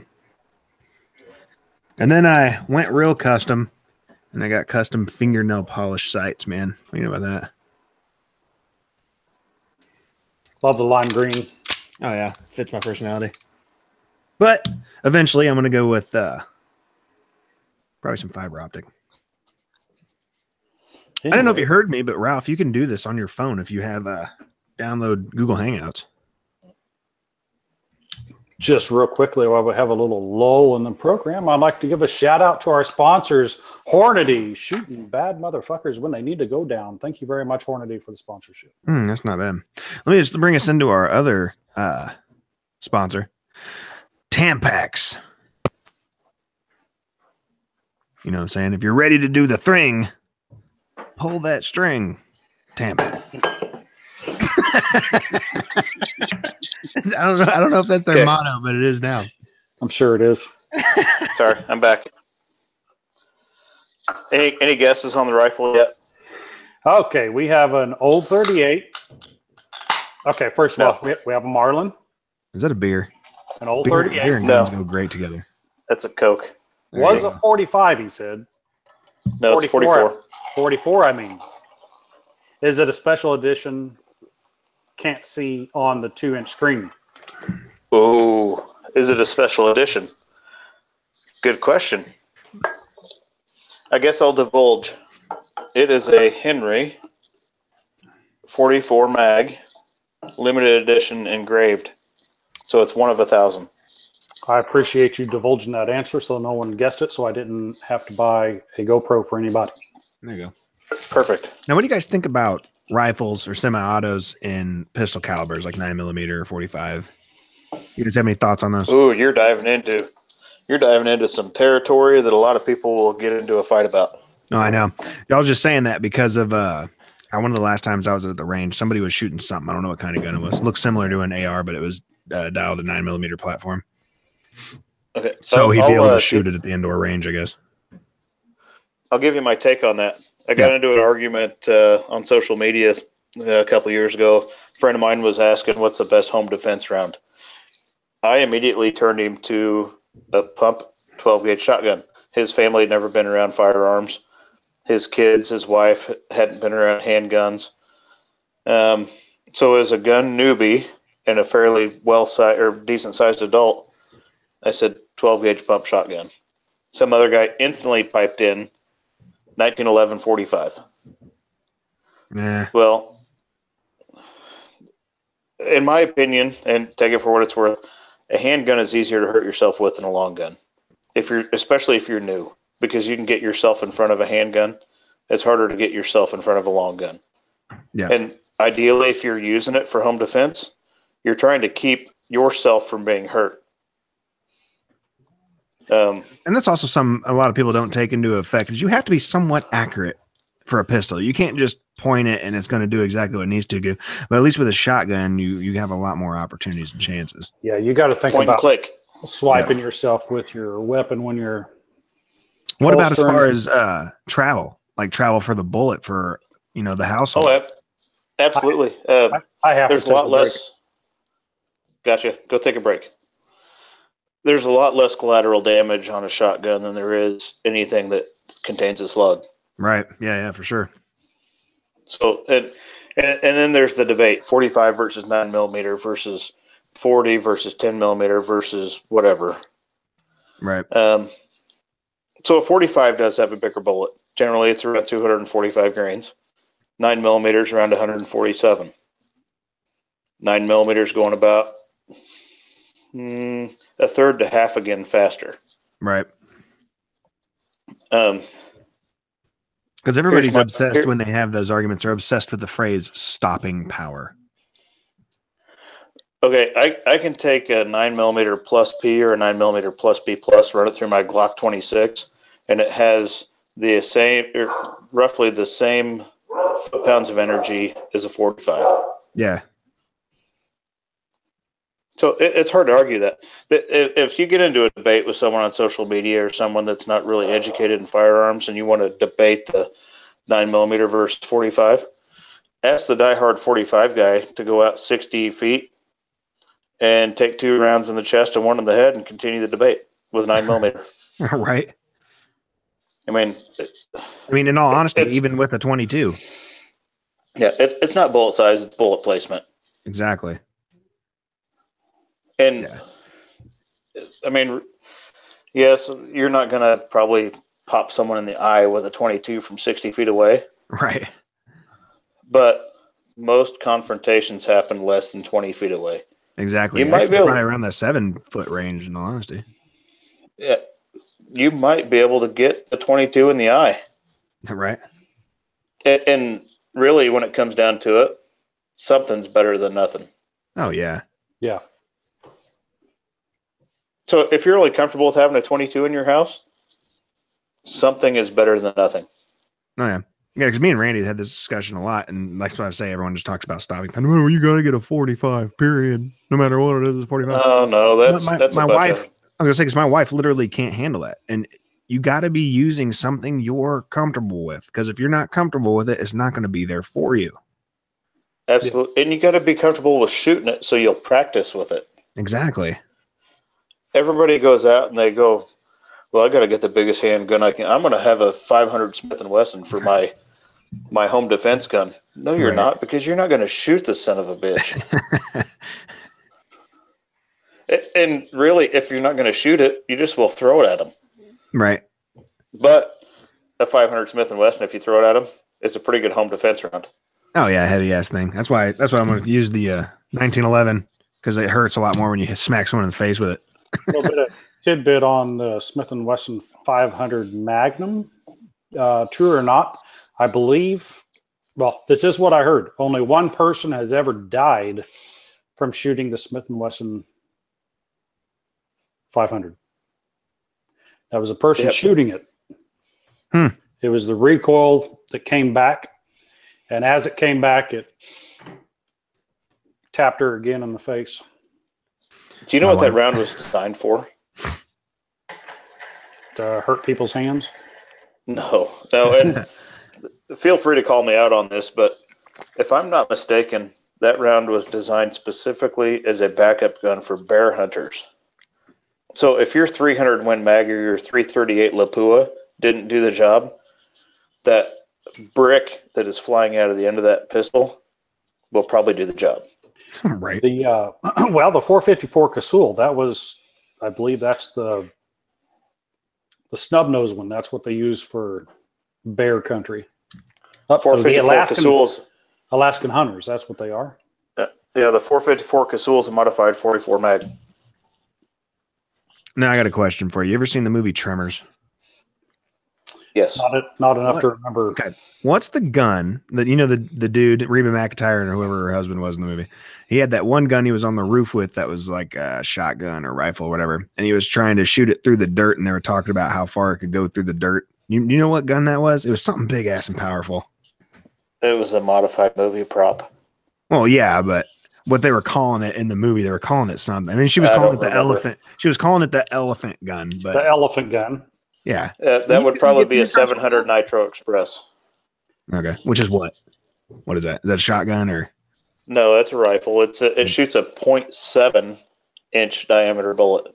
8 gauge. No, it's not an 8 gauge. For the movie purposes, it was an 8 gauge. Oh, did you look it up? Yeah. No.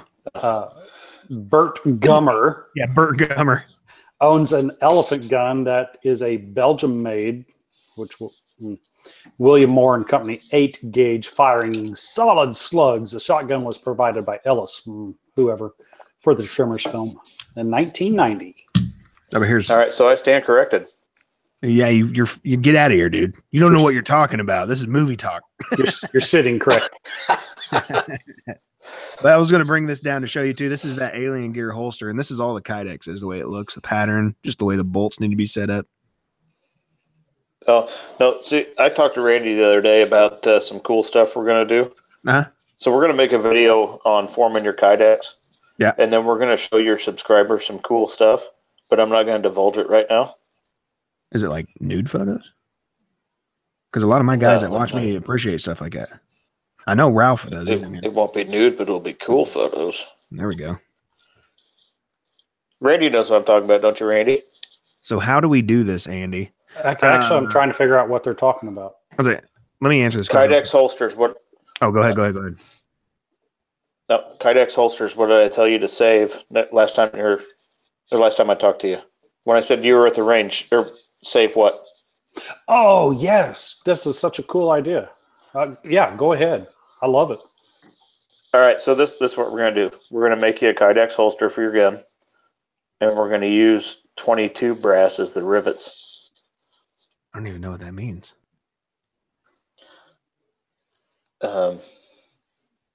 Okay, so the pieces, hold your holster up again.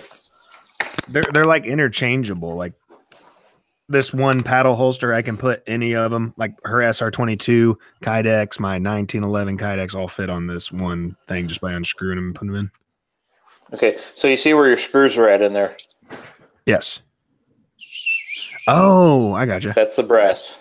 Oh, that's cool. So we're going to use the brass as a rivet to hold your Kydex together. Oh, that's cool. Yeah, so just roll this right on over, and it. And the Kydex itself, it's just a plastic, right? It's not. Yeah, it's just plastic. Yeah. It's plastic sheet. You got to heat it and then thermoform it. Now, is it melt like real easily meltable, or is it? No. Yeah. Well, yes, and no. So you can melt it really easily, but you don't want to melt it. Right, because then it'll make a mess, obviously. But I understand the YouTube question now. I think Ralph is running in. Oh, okay. Ralph, do me a favor. If you do, grab a headphone and a mic. It can be, an all one piece deal, like what Randy and James over here is wearing. Or you can get a different mic. But yeah, definitely, because it cuts down on the background sound if you can. And Randy can send you an email link if you put your email, and all you got to do is click it and come on in. Huh? What? Yeah, the 300s are very fast. You didn't see it coming, did you? Didn't see it coming, did you, Doug? Poor guy. Probably not. I put that guy down with a 22, if you guys didn't know, long rifle out of my AR.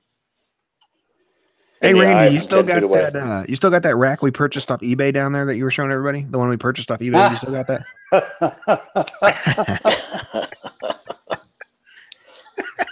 I shot this, guys. That's a 19 pointer. That's pretty sad. This one ain't even mine. It's my dad's. That's okay. I don't have one at all. But this is it's not a Pope and Young, but it is a deer. Boone and Crockett. Boone and Crockett. What does that mean? You're welcome.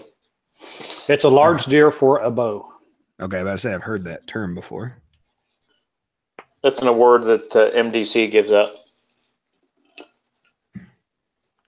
That's pretty cool. It's kind of like bowling a 300 game. But you got to understand Randy's dad. If it has ever pooped on this earth, Randy's dad has hunted it. He had a lot of mounts down in his basement. And your dad used to hunt babies? Mama said they got to go. Yes. Mounted everything. Oh, did he really? Dogs, cats, whatever. Let me see. If it's on my property, it's gone. You're breathing my air. You're gone. Shit ain't free. Get off here. So you were asking about the home defense stuff earlier. Do you want to see my home defense arsenal? Like my go-to? Yeah, sure. I wish they had. I mean, I know I was going to say, I know it's hard, but I wish they had a little bit more better options, at least from what I've seen, for 22 long rifle. Which I know it's such a small bullet. What more can you really do to it? But yeah, 22. You're pretty limited because it's a rimfire round. Yeah, but I'll go grab my go-to, and it'll be in order of what I go to. Okay.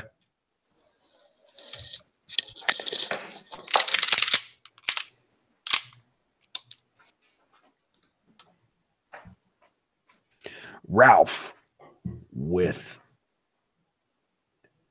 M lawn care? RN lawn? I'm confused. I can't read that well. I have opposable thumbs. Kydex holsters. Ralph, email just sent. Email sent, Ralph. And that email shows up a couple ways. It can show up as an invitation on Google Hangouts itself, or you can click your email and click the link, and I think it'll bring you in too. There is a possibility you might have to enter or sign into Google, but you're on YouTube, so you should have that account. So what you're talking about as far as the brass, is that the part that's going around the screw that you were talking about? I don't think it'll work on yours because yours is Got like those rubber bushings and stuff. Adjustable and everything like that. Yeah.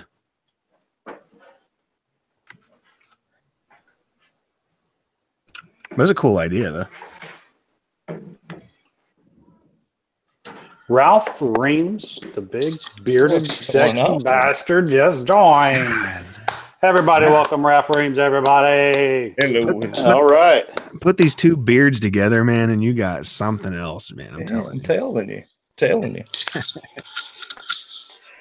All right. So, Andy, here's my go-to, and everybody can chime in if they want. All right, junk. If my dogs go to barking, this is step number one. Now, as a Glock guy 26. who's also big, I want to get into this conversation too. How tall are you? What size are you? Give me some dimensions here. 4'7", 350. Are you saying I'm fat? No, just like what's your size? What size are you?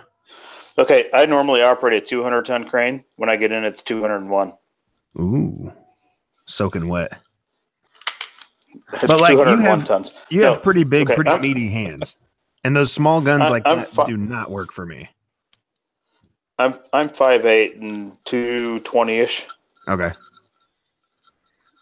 Because those, for me, at least when I'm shooting guns like that, after that first shot, that thing just wants to fly right out of my hands. Oh no, you can shoot this all day long. Really? Now, Randy, comparable to the size of the guns we were shooting that day, is that smaller or bigger? Grip wise, that's going to be falling out of your hand like the others for you, I believe. Really? Okay, so there's step one, and everybody can see what that has in it. Can we get Put your hand behind it. Focus.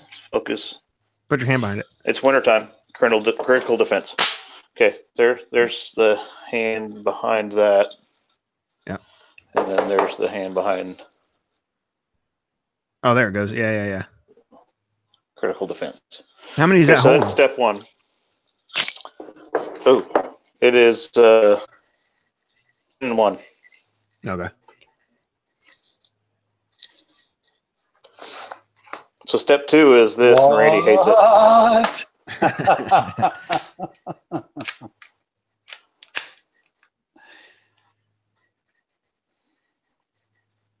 He's starting to lag out for me, or is it?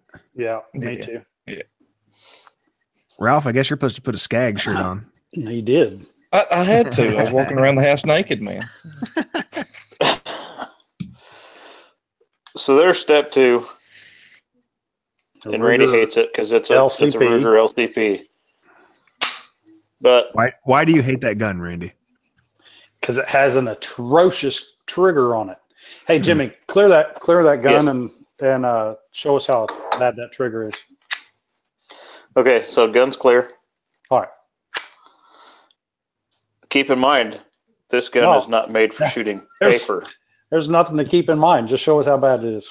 No, it's not made for shooting paper, Randy. But yes, it's horrible. Ready? That's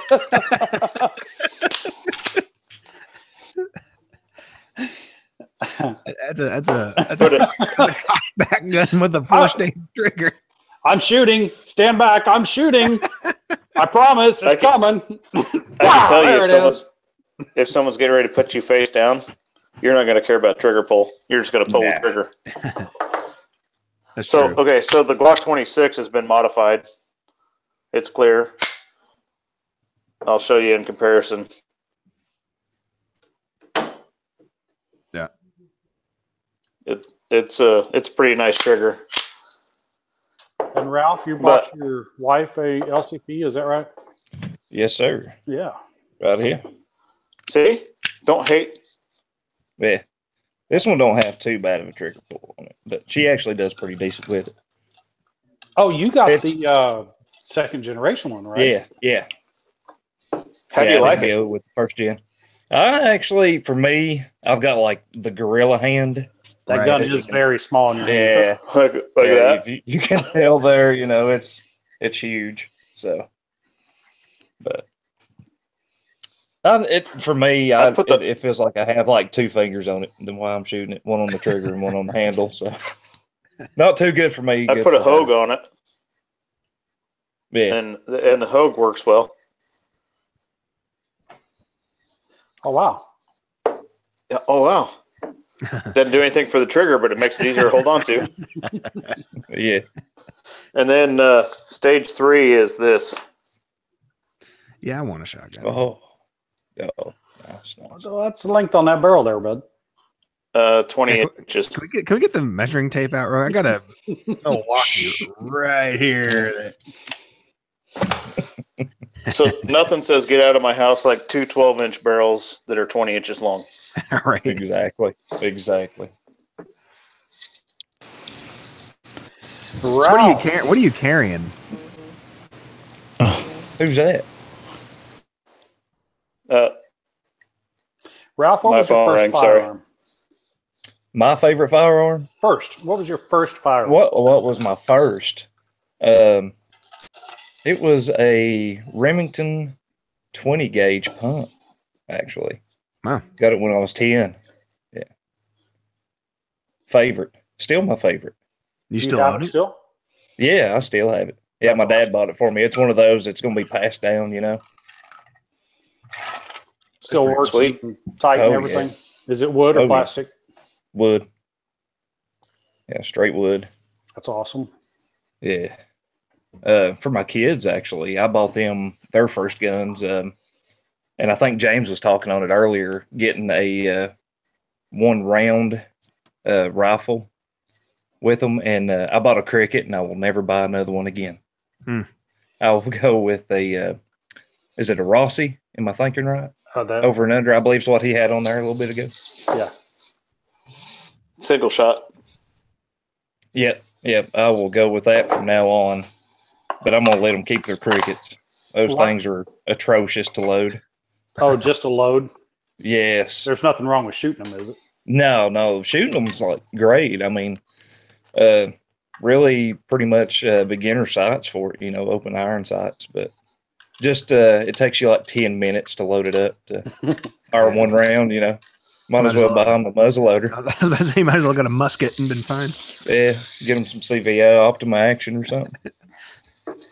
Yeah, one thing I've heard about the Crickets is if you don't have fingernails like Andy's wife, you can't pluck that spent cartridge out of it. And I got these sausage fingers, so.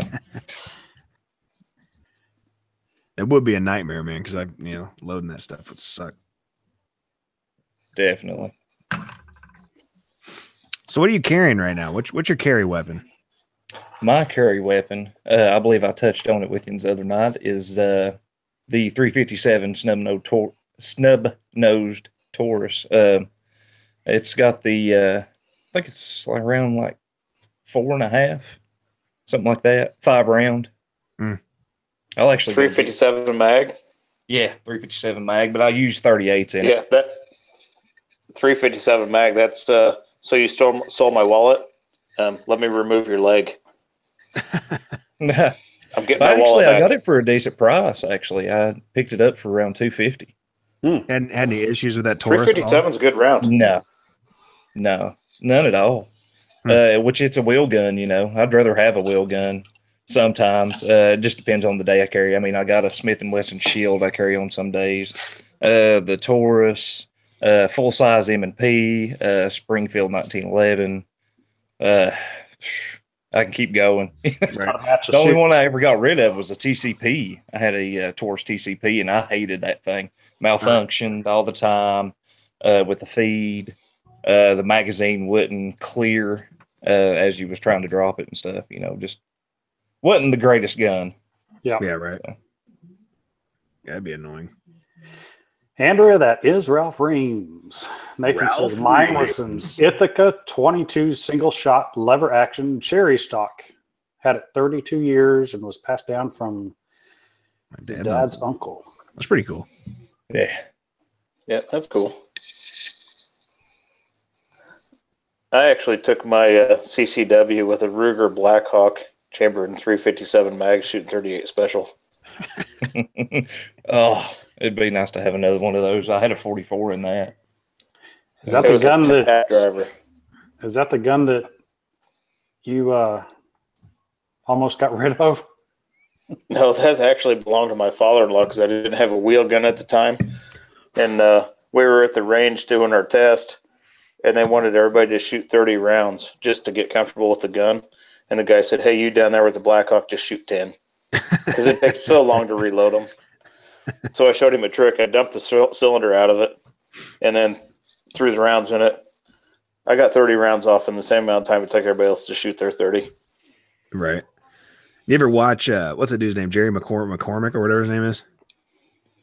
What's his name, Randy? Mitchellake. Yeah, that guy can load a revolver like I've never seen before in my life. And a Blackhawk. Well, go ahead.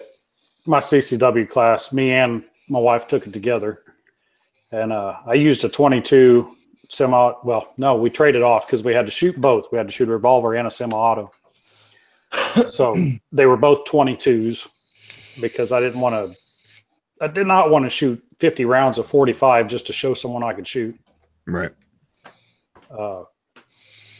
And like I made a video a while back about choosing your first firearm, but I was talking to Andy about it in that firearms class. He was telling us that we had to shoot within a certain ring. A lot of places when they give you your CCW class, all you have to do is hit the silhouette. But in Kearney, they set a standard for you. You have to shoot a certain score. That one came out hard. And so when we were practicing, I didn't shoot for that score. I shot the little guy up in the upper left-hand corner. Like you're not even on paper, or you're on your other paper. Yeah, to give you some insight, Andy, that Blackhawk, it's not a typical revolver. You empty one and you load one. Oh, really? You only load them one round at a time. Oh, really? Wow. Oh. Why is that? It's got a little swing open gate. On it. Mm. So, like you have the cylinder like this. If this is the cylinder, there's a little gate right here that you swing it open, and you punch one empty cartridge out, and you put a new cartridge in. Huh. It's just the way it's designed. And it holds how many? Yeah. Six-shot revolver. Not one you want to get in a gunfight with. Right. Time out. Well, you could throw it at him afterwards, you know. Yeah.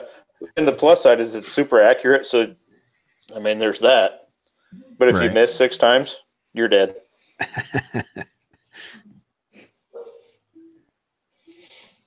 Not Andy. I meant Andy's. So some of your favorite fishing lures. They're on the boat.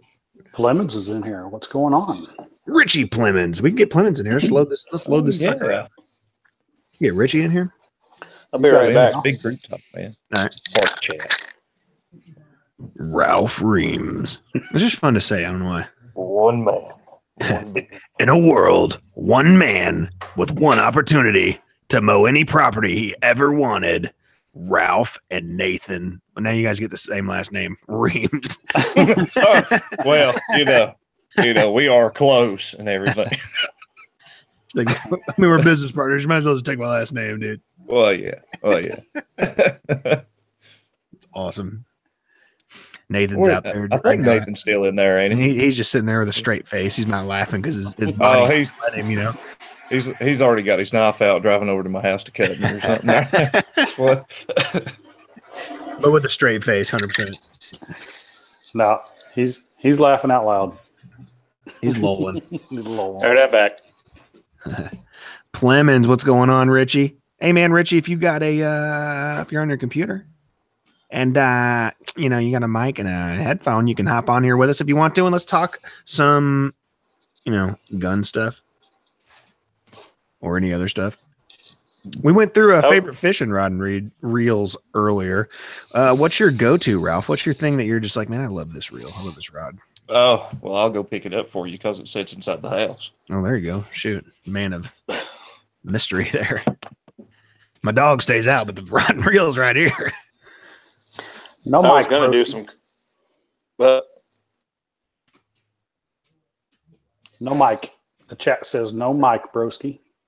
Yeah. I was going to do some crane videos, but I got to wait for my boss to approve them before I can upload them. Doesn't that suck? Yeah. Let's see. 1, 2, 3, 4. There are 4 viewers out there. If you would, please go by and check out To the Top Crane. That is Mr. Jimmy. Mr. Jimmy James, heavy machine operator, does a couple different things. We've seen him on a. You were on a skid steer for a little while, weren't you? Backhoe. You're on backhoe, okay. Yeah, I mean, I try to stick to cranes because that's where my passion is. But right, you know, you got to make money how you can make money. Exactly. What do we got here? All right. We got a lose. Lose. Picked up for my local sports academy. You're gonna cut that plastic. That's the biggest pet peeve of me. If you leave that plastic on there, I'm gonna come over there and stab you, man. Gotta leave it on. He's there. gonna break it in half. You know. Yeah, it's an American Hero Edition. Laser AH, I think is what it is. Bait caster. Is that that. Is that a blank, or is it fiberglass? Fiberglass. Okay, it's not graphite. There you go. I didn't hear what reel is that. Yeah, what reel you got on there? That's the Laser AH. Oh, okay. If you can see it, 5-in-1 bearing. I think is what it is. Ooh, that's super slow, man. Slow rolling some crankbaits and stuff like that. I do a lot of catfishing with it though. I like using. Oh yeah, you definitely want to move slow. Yeah. You like the low profile bait casters for catfishing? I do. Really? I used to have some actual large profiles, some actual Shakespeare saltwater reels. Oh, and John Ugly sticks, you know, for it. But it was sort of overkill around here. The biggest thing we get into is like 40, 45 You're pounds. out there equipped for 200 pounds on any given day, and you're pulling 2-pound channels out. Well, I come back in and tell the story. It was like 300 pounds. Dude, you guys missed it. Long, you know. My equipment was not enough for this fish. Always. It's good stuff, though. Man. Yeah, the crazy thing, I can't cast a bait caster. Oh, really? Wow. What? Spinning reel only. Yeah, I can't do a fly rod. I've been practicing. I got a fly rod, and I beat the crap out of myself with it. So the crazy thing with a fly rod, if you cast with your right hand, all your casting is really in your left hand for what you're trying to throw out. I can cast a fly rod. I can throw a fly, but I can't throw a bait caster. Dude, I can skip bait casters. Oh yeah. But I could teach you to hunt. So when are we going to hook up? Go hunting. Dude, I'll shoot bigger deers than you all day. I'm good on Photoshop. No, but yeah, I am a big fan of spinning tackle, man, because when I want to slow it down, that's what I always go to. If I'm anything on the bottom and I want to feel the bottom, I'm using an open face. Always. Andy's saying I'm slow. Super slow. It's all right. Ambassador reels. There you go, man. Backhoe to a crane. That's a pretty big jump. It is. They're basically the same, you know. What? Was that a comment, Randy? Yeah. All right. So I'm gonna steal the limelight for just a second. Right out of high school, I used to run a backhoe on top of a train. So the company I worked for is based out of St. Joe, where I live. We used to load ourselves on top of a train and unload rail cars with the backhoe. I decided that wasn't action-packed enough, so I decided to get into cranes. And really, cranes are slow. Every one of my videos, I got to fast forward through it because everybody would fall asleep. Yeah, that's what's tough about it, man. Because, like, time lapses would be killer, but, man, I don't have a battery life for time lapses like that. Oh, yeah. No doubt. And I've only been doing this, 3 weeks now, and I figured out how to fast forward sometime in a week and a half. You're talking 2 weeks. editing, right? Yes. Yeah. And then I figured out how to add music, and then now all of a sudden I can make some videos that are somewhat cool. But it's still a slow crane. Yeah, it's all just learning. But it's still a slow crane. Oh, It doesn't matter what I do; it's still a slow crane. Now, running those backhoes on the trains, have you ever had any accidents? Yeah, actually. Yeah, we probably won't delve very deep into that. But yeah, I flipped one off the top of a train. I was gonna say Plemons just posted that he used to haul cranes all over the country. Oh, cranes or trains? You put cranes. The crane that I operate, he's not hauling that. Yeah, that's a big boy. It's it weighs 150,000 pounds. That's crazy. D Gentry. Ooh, Dow Gentry. What's up, Gentry? Old Gentry. And yes, he hauled cranes. Chuck Norris doesn't have nightmares too often, but when he does, it's Dow Gentry. That's awesome. Grow, Andy, you need to grow your facial hair like this, guys. My facial hair doesn't grow like these guys. If I just let this go, this will grow 10 fucking feet and I'll have nothing on my cheeks. Go for it, man. I should. Just because you're 10. It's something. I'm something like that.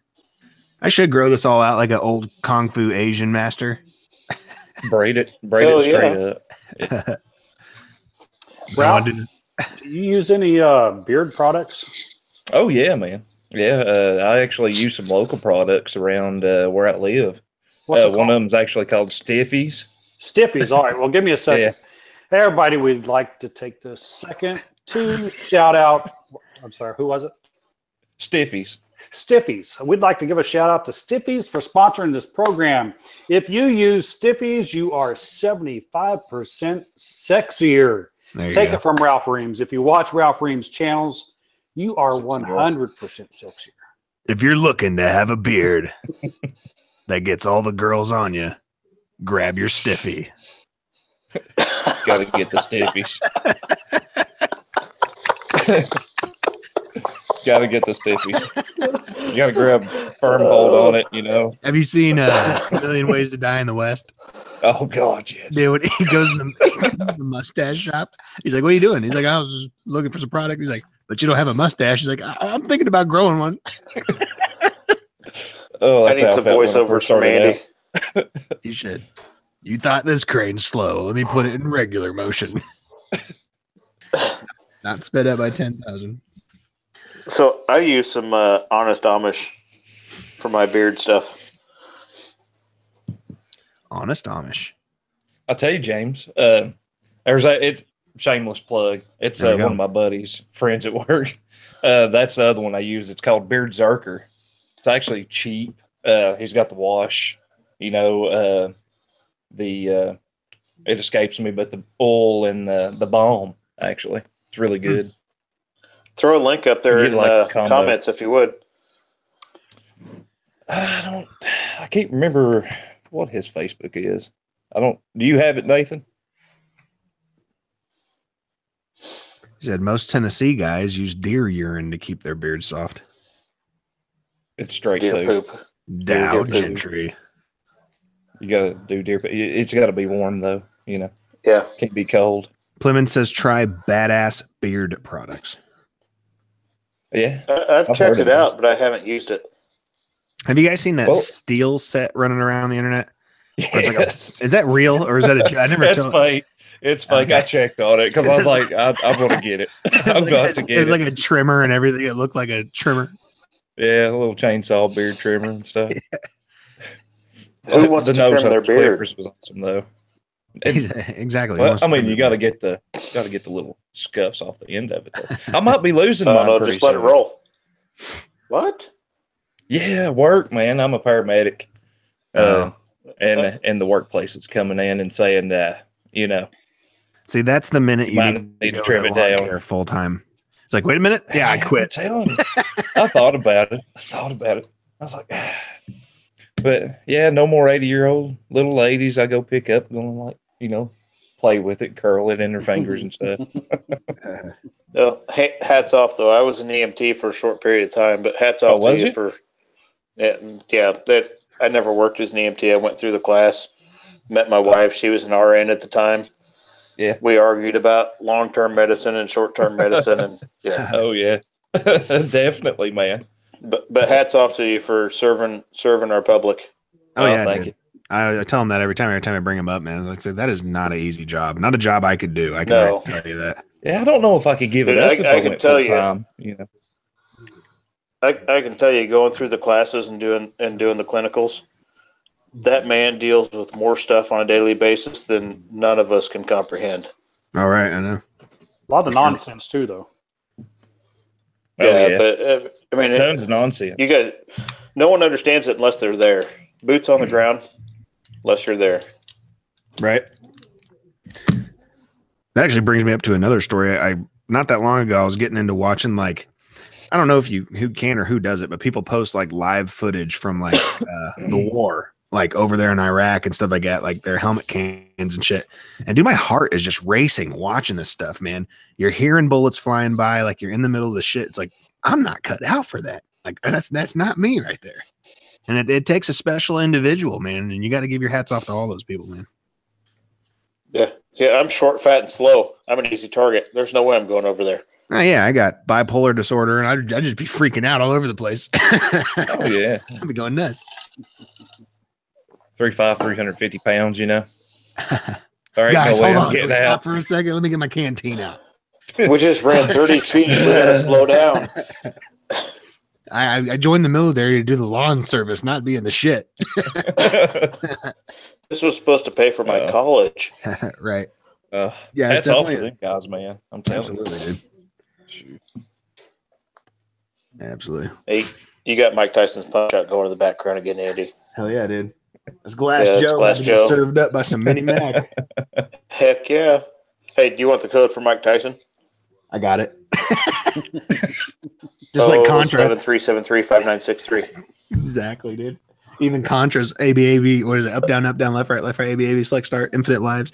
I got all that shit stuck in my head, man. Yeah, this thing's pretty gnarly. If you guys ever think about building one, they're super inexpensive to build, man, and you could put anything on these. Yeah, like I heard you could build a full-on arcade with that, but that just looks like a full-on monitor.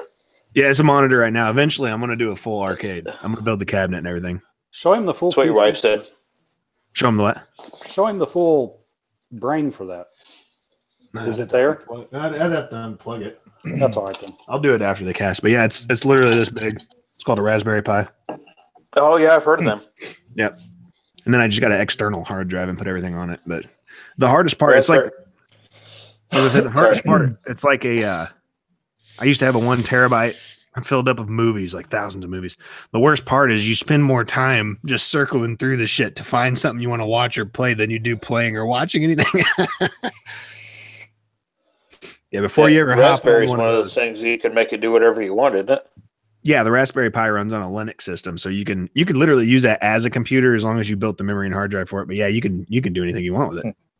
That's what I thought. Yeah, it's this one's on the. Oh, go ahead. Do you have the ET game on there? I do. All he does is put his head up and down. You fall in the first hole and that's it. That's the whole game. I like how you represented that, though. You're like, yeah, ET. You know, it's like a super rare game too because it was so bad they destroyed so many of them. Yes. It's like, who's buying them? they're worth a couple grand. Yeah, that's stupid. Beard Zerker on Facebook, is that what it is? Beard Zerker. I misspell all the time. Oh. You named I the spell planet. like I talk. You named the planet Thor came from, the Zerkeron or something. Ragnarok. There it is, Ragnarok. That's a good movie. I've watched it like 6 times, man. When you can get it to play. Right, when I can get it to play. Watching Thor and Hulk fight each other is awesome. The last time I watched it, it was all in Spanish. Yeah, it sucks. Could I just find that link again? Hey, Randy. Mm-hmm. How's Doug doing? He's doing all right. Blow some smoke in his mouth for me. Doug, how you doing? He needs a shotgun. Doing all right? Yeah. Hey, give him a good petting. Hey, how fucked would you be if he headbutted you right now? Like this motherfucker ain't moved in years. Pow! He's only held on by a coat hanger. He could do it pretty easy. This broadcast is brought to you by Kickstart Mountain Dew. Kickstarter Mountain Dew. If you're looking for the goose to be loose, grab yourself a nice little dew with a little bit of juice. Oh, Andy. Yep. When are you going to do some voiceover for my To the Top Crane? Dude, I'll do it. Just send me a video, edit the whole thing, and I'll do it. I'll do the commentary for it and have no idea what I'm talking about. Dude, that would be some funny shit. So make sure when you guys are on the crane, you yank the thingy real good and then push the button.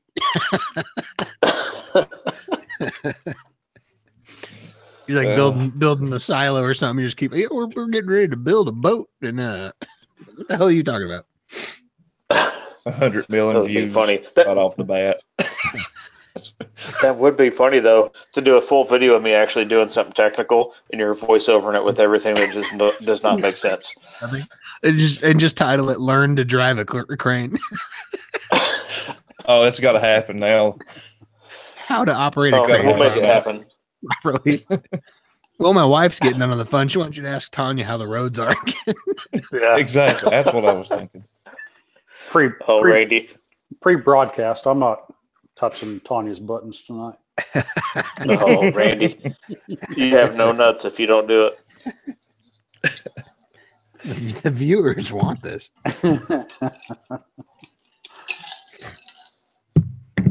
Would Tanya go with it if you told her you got like 200 more subscribers for it?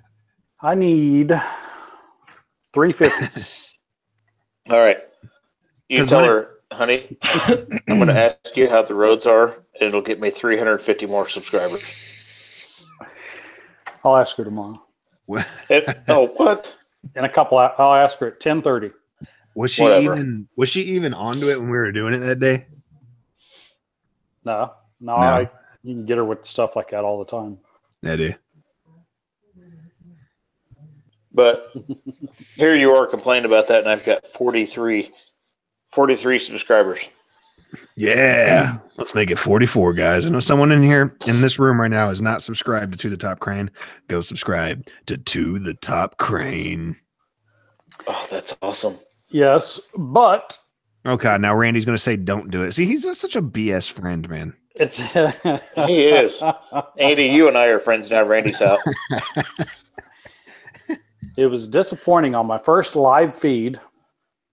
I started the session and everything looked normal on my page. And when I went back to refresh it, the notice came up. Sorry, this channel is no longer eligible for monetization.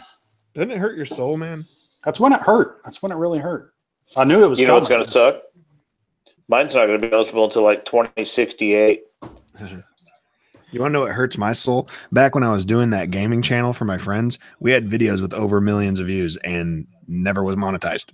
Like it never had an opportunity to be monetized. My Facebook Live the other day had like... You got to mute that. It's just going to leave dramatic feedback. My Facebook Live the other day had like 150,000 views. Oh, and thanks. 0 subscribers. Whatever. How much money did you make off that video? It's on Facebook. They don't give money anymore. Yeah, exactly. Idiot. Why would you want to use that? 150,000 views. Yeah, my biggest videos had like 118. that's pretty good, dude. Coming from this is how you know at least whatever you did in that video is working, because if you only have 40 subscribers and say maybe 10% of them watch a video, that video is getting out to someone somewhere. Clemens says muzzle awareness, Andy. Oh, called out. Just got called out. Richie, better watch yourself. What does that mean? Better watch yourself. Oh, guys, go on. Oh, Randy, that hurts my feelings. It's a true AR. This is a real AR. This real one. Dude, hell yeah, that's the Randy, real deal right there. I'm offended now. Why? You better put that away. We can't have that. It's because you're not in the AR-15 22 club. Oh yeah. I'll just stick with the 6.5 or the 300 Blackout or the 458 SOCOM or the 500 Beowulf. Yeah, we'll see you go into bankruptcy next year because you can't afford the ammo. I got a sugar mama. That's right. And a crane.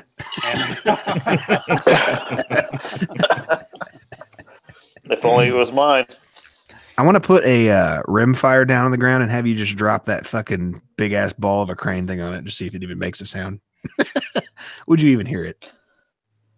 No. Probably not. But we might be able to drop the Encore. Dude, I'm telling you, dude. If like Gravely gave me a new 36, I would fucking drop that thing in like tomorrow. Let's do it. It'd be great. I don't know that I can do it tomorrow. I'd say I'd fill it full of gas and tannerite.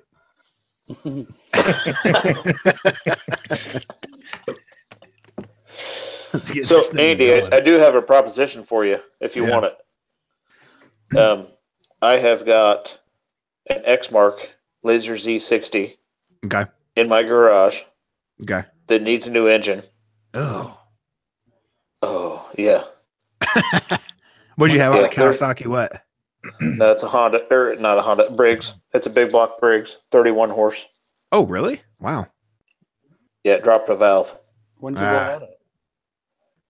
last summer. Now, I'm not Come get it. motor savvy, but is dropping a valve fixable, or is that engine needing to be replaced? Replace the engine. Okay. I'm interrupting. Did you just say come get it? Come get it. I'll fucking come get it. Don't. No, I'm Come interrupting. on. If you don't Come go on. get it, I will. Sit down. Yeah. Yeah, it's a sit down. I'll make a call. I'll actually have someone I'll be talking to tomorrow. I will let you know tomorrow for sure. Is it a 52 or Oh, 48? no, you, Randy or Andy has to come get it. Someone else saying they'll come get it. But yeah, no, I'm good friends with my dealer, dude. He's big into working on stuff. I'll see what he thinks. If it's something I can get done. Now I'm lagging. I'll say if he thinks it's something he can get done for a decent price, I might.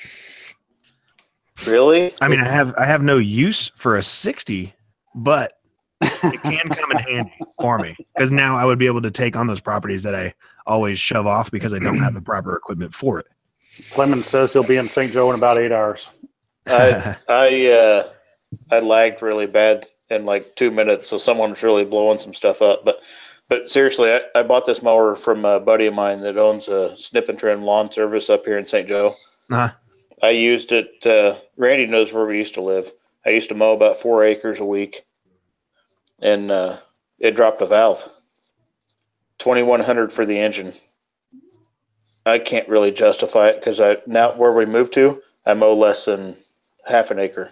I can't justify it. Is that a 48 or 52? I know it was a bigger one. What's that? Is it a 48 or a 52? Yeah, what size cut is it? What size deck? 60. 60 inch, yeah. Oh, I don't want that. That's a big mama. You need that in your It life, is. Randy.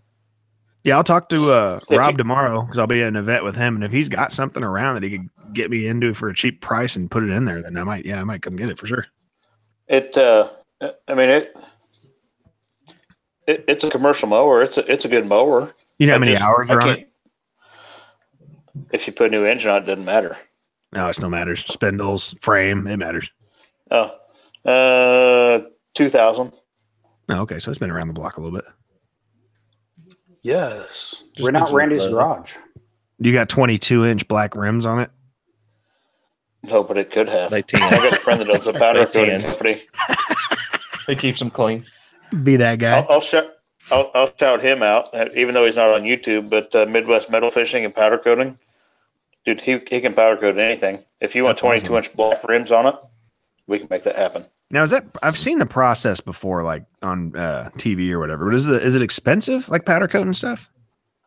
No, actually, it just depends on who you have do it. But the way he does it is he blasts the material first. So, like, say you were taking a wheel to him. Yeah. He'll sandblast the wheel, and then he preheats it. And most places don't preheat it, but he preheats it, puts the powder on it, runs it back in the oven, pulls it out. You're done. Huh, that's pretty cool. He do small stuff too, or does he stick to bigger stuff when he's doing it?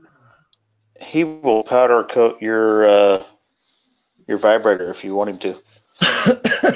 That's pretty big. Yeah, so very large stuff. It's pretty cool though, man. I'm into stuff like I'm into stuff I don't know about. No, he does a little bit of everything. Oh yeah. He's actually powder coated wedding rings for people, like over the diamonds and everything. Really? Yes. Huh. Do you think powder coating a pistol would be worth it? Or would it probably like mess up the mechanics of it? Having a little extra on it. I don't know. I guess if you're doing the slide Yeah. and you were sticking to the exterior of it just for cosmetics, you'd probably be fine. But if you were starting to do stuff just for the sake of doing it, I mean, I don't know. Hang on. Let me pull my Glock apart. Yeah, that's too thick to start getting in internals. That's kind of what I was thinking. Yeah, you don't want it on internals. That's for sure. Yeah, I do need I do need to find someone to refinish my shotgun for me. I'll do it. Ooh. I got some markers down here. Yeah, do some Duracoat on it, man. Yeah, the Duracoat process. So- I've seen a couple people doing it. Yeah, This it's not hard area? at all. Yeah. No. No Right. powder coat. This area, all day long if you wanted to. Right. It's pretty durable too. Powder coating's pretty durable. It is. But, I mean, it's not a end all be all. I don't think I would do it. Hey, you want to teach us how to assemble that gun? What? That's awesome. Keep talking trash, so you 1911 guys. No, man, this is a Ruger SR22. You'll shoot your eye out. Probably not. That's the That'd next be purchase of R&M. Christmas. What is your next purchase, R&M? My next purchase. And is this That'd be anything, or wild. is this like what's this related to? Purchase for? I don't know. Yeah, I took I mean, a Because he may need toilet paper. I Later. do need I took groceries. a, I took a you know. sentence without any My next punctuation. purchase I don't know is if going it's to be a double cheeseburger from McDonald's. Oh, yeah. Yeah. Hey, pick me up Straight one up. too. Some mac sauce, some sriracha mac on it. If we're talking about gun wise, I really don't know. I'd like to have a 308 AR-10, not really any specific brand, just sort of look around. I'd like to have one of those, or maybe a 7mm, something Yeah. like that. Ooh, the 7 mag. It's pretty good. What I do like is that Jimmy James here drinks Coke, and I'm a giant Coca-Cola fan. Jimmy James is drinking Coke, not by itself. Right. I used to. That pull may it be off. why. That may be why Jimmy had trouble with the Glock All right, hold on. reassembly. What's Jimmy drinking it with? Because I'll tell you what my favorite was of all time. Jimmy's drinking it with ice Mm. and something else. You ever had Captain Morgan tattoo with it? Have you ever had Captain Morgan and root beer? I've had Captain Morgan by himself, like the dude. I'm not surprised. Yeah, Captain Morgan root beer is good too. Yes, it is. So, A&W. okay, so Jimmy may be having a little Coke with Crown and vanilla. I always put a Maybe. splash of one of our sponsors, and that's hops. I put a little splash of that in there. If you don't put that in your wife's vape, It lubricate her all up. They already got a shout out and a plug tonight, but you can go ahead and do that again if you'd like. Who we shouting out? Hops. Hops. Okay. This is hops. Number 9. Bench rest. Lubricating oil. It penetrates, lubricates, and drives out moisture. So if you get a little moisture in your gun, this shit fucking sucks. So that's why you need to put it in your wife's vape. drives the moisture out. Is it flammable? Doesn't look like it. I don't even think that stuff matters. But Randy, this will be kind of exciting for you. I have a guy that's been contacting me for like the last 2 weeks. He says he does AMSOIL. He's going to send me a bunch of AMSOIL shit. And I guess AMSOIL does like gun cleaning and gun lubricates too. So he's going to send some of that stuff out. All right. I Hey, never heard Andy. of it. Yeah. Take that AMSOIL, Yeah. put it in your trash can. No way. I want to light it on fire first. Don't use it in anything you care about. Why? Why is that? All right. Because I was interested in their AMSOIL. two-stroke mix. In their what? I was interested in their two-stroke mix fuel, like their 50 to 1 and 100 to 1. AMSOIL's claim to fame back in the day was we'll give you the 25,000 mile oil change. Ooh. So they came out with this synthetic oil. You could put it in your engine. You run it for 25,000 miles. The local glass company in St. Joe did it. And their engines were so full of sludge that you couldn't hardly pull the valve covers off of them. Really? Well, when I clean Yes. my guns, it's with rim oil. Yes, there you go. So I use deer blood. I use unicorn piss. There you go. Stiffies. if they want to, Stiffies. Stiffies, beard oil, and gun lubricant. I don't even know where that rim oil is. so if they want to send out some free product for Yeah, because they're watching right now after 2.5 hours. as little as I shoot, I'd be more than happy to. I'll take some rim oil and some Stiffies beard lube. Clemens Well, uses the enemy's blood. Ooh. Ooh. Just go ahead Clemens, and what are you doing, man? Forward that Stiffy's beard lube on to the people with beards. I'm telling you, dude. I've been trying to get Beard Brand to send me some free stuff because I support any I ain't brand. paying $100 for that stuff. Dude, you should let them know you're a YouTuber. You got a following. I got a have. beard. Hey, man, shoot me some of this stuff. Glorious I'll make you guys man some mane. videos. Exactly. Glorious Something. man. Something. Even though it's like, it don't grow in the middle though, you know. Just fold it up. Just let it grow. It's a garden. Let it grow. Tend it. Let it grow. Uploading a video. Never spoken truer words. Clemens, you should hop on, man. You know a thing or two about some sort of weapons. And you're acting Andy, like you're doing nope. so. Okay, what? No AMS oil. No AMS oil. Can I at least get it for free? And give You it can, to but the people that throw it don't? away. Make a video throwing it away. Really? I'll take it. That dude would be so pissed. Just send me all this stuff and just, hey man, check this shit out. Check this out. Andy, when you get Now it, give it to Randy. Randy, throw it away. No, Randy, put that shit in the cub. We need to get that cub down so you can get yourself a new mower. What do you think, Doug? I'll be right back. What's everybody's Put it in the cup? next knife purchase is going to be? What's what? That's the way I feel like I'm talking. What's everybody's next knife purchase going to be? That's right on top of my head. I already told you. Yeah, nice. Bench-made mini griptilian. I showed you my knife the other night. I don't know if he was on here earlier. I had to. Ooh, you got a glimpse of it there. Can you see Dude, that? what the hell? Can you see that? Did you Oh put my that in a T-Rex's mouth? God. What is that? You can see that curl right there, right? That's a completely serrated knife. What are you cutting loaves of bread with that thing? I'm so disappointed. I'm glad it's only $30, but I had a it wasn't an emergency, but yeah, had a light bulb burn out on the train, and this was my only screwdriver.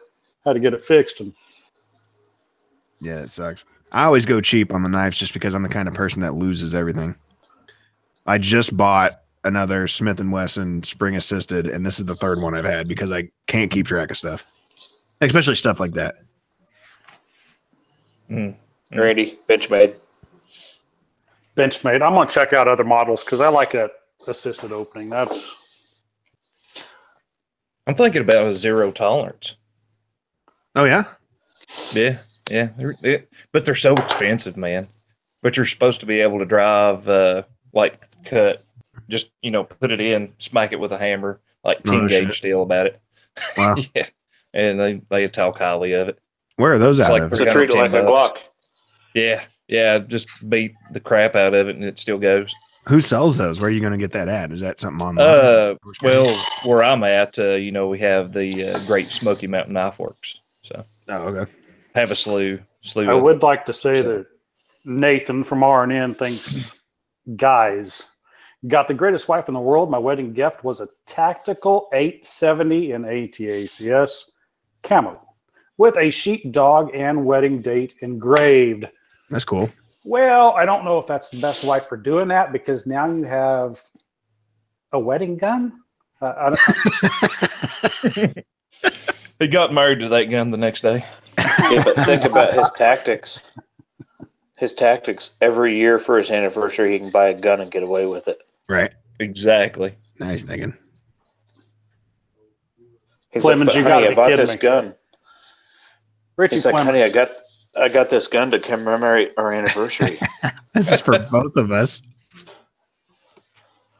Plemons, are you for real on that? His first date with his wife was deer hunting. We went bass fishing on our honeymoon. That's what she said. Perfect. Lake the Ozarks, bass fishing, man. We did pretty good too. Went hiking. You went hiking? Yeah. Fuck that. That sounds like exercise. Our first honeymoon. My wife's really into precious moments, and that's down mid-Missouri. Nevada. What's precious moments? What is that? They're figurines. Oh, okay. Made by a pedophile. In Nevada, Missouri. And so we took off down south, and I took the exit to Precious Moments, and then I got right back on the highway, and we went to Bass Pro Shops. Ooh, Springfield. There you go. They got a good tank, man. Really good aquarium there. They got the new outdoor museum. Who?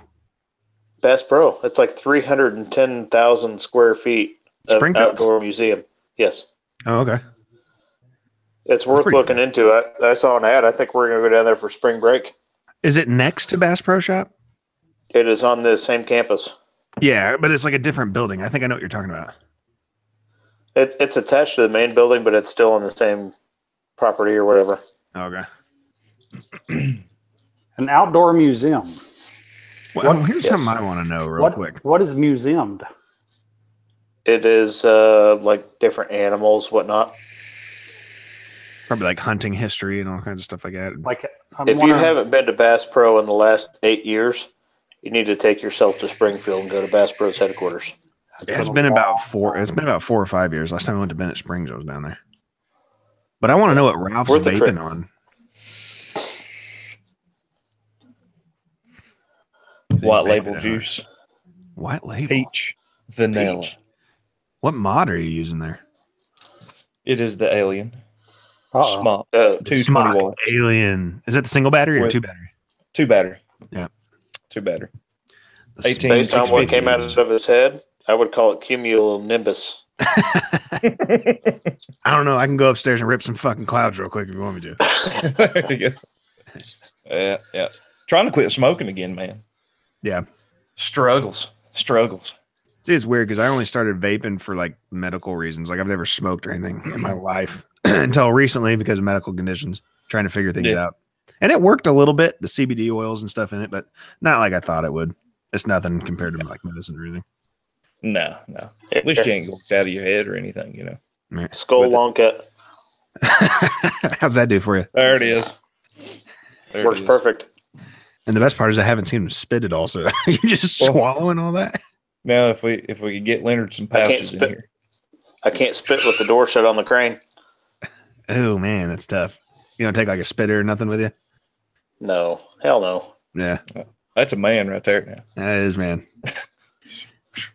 He lubes his oil with snus. That ain't snus. Well, when you're dipping anyway, you gotta you gotta be tactical with it. Jimmy's the kind of man to take your life in the midnight and then drink a Zima. Only with grenadine, bitches. Yeah, red it up a little bit. Oh. Hell yeah, man. Nathan, mine will go deer hunting occasionally. Now, turkey hunting, she won't climb in the mountains all day.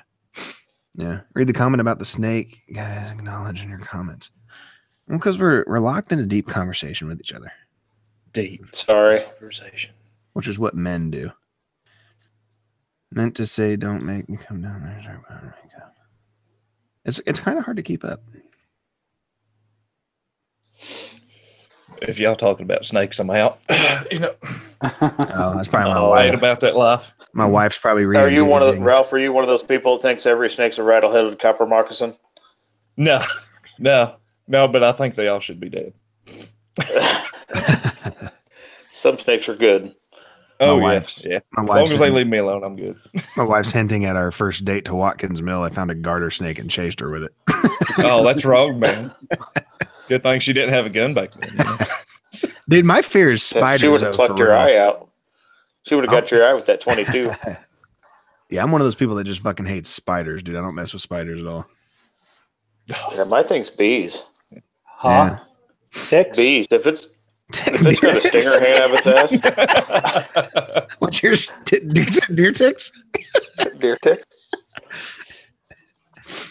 I just don't like spiders because they're ninjas, dude. They're silent assassins. You could be dead asleep and they can crawl in your mouth and remove your tonsils. You know what I'm saying? You talking about them camel spiders, man? Oh, dude, I ain't messing with them. No, it's like God makes them. He's like, hey, we're gonna make you strange. Here's 8 legs. And he's like, oh no, here's 8 eyes. Oh, better yet, here's rope out of your ass. And how many different ones do we need to have? Like, honestly, I don't know. Ask the Australians, dude. They'll tell you. They got those ones you put a pan over and the pan starts moving across the kitchen. Everything in Australia will kill you. Everything. Crazy, especially if you got a donk. Donk. That's a good movie. I might have to watch that tonight. I might stream it too. That's not a knife. Holy smokes, Ralph! You might need a catalytic converter. I'm polluting. Randy needs one too. Randy barely gets any smoke out of his. I'm doing all I can too. What you using there, Randy? He's a squirrel. Not enough.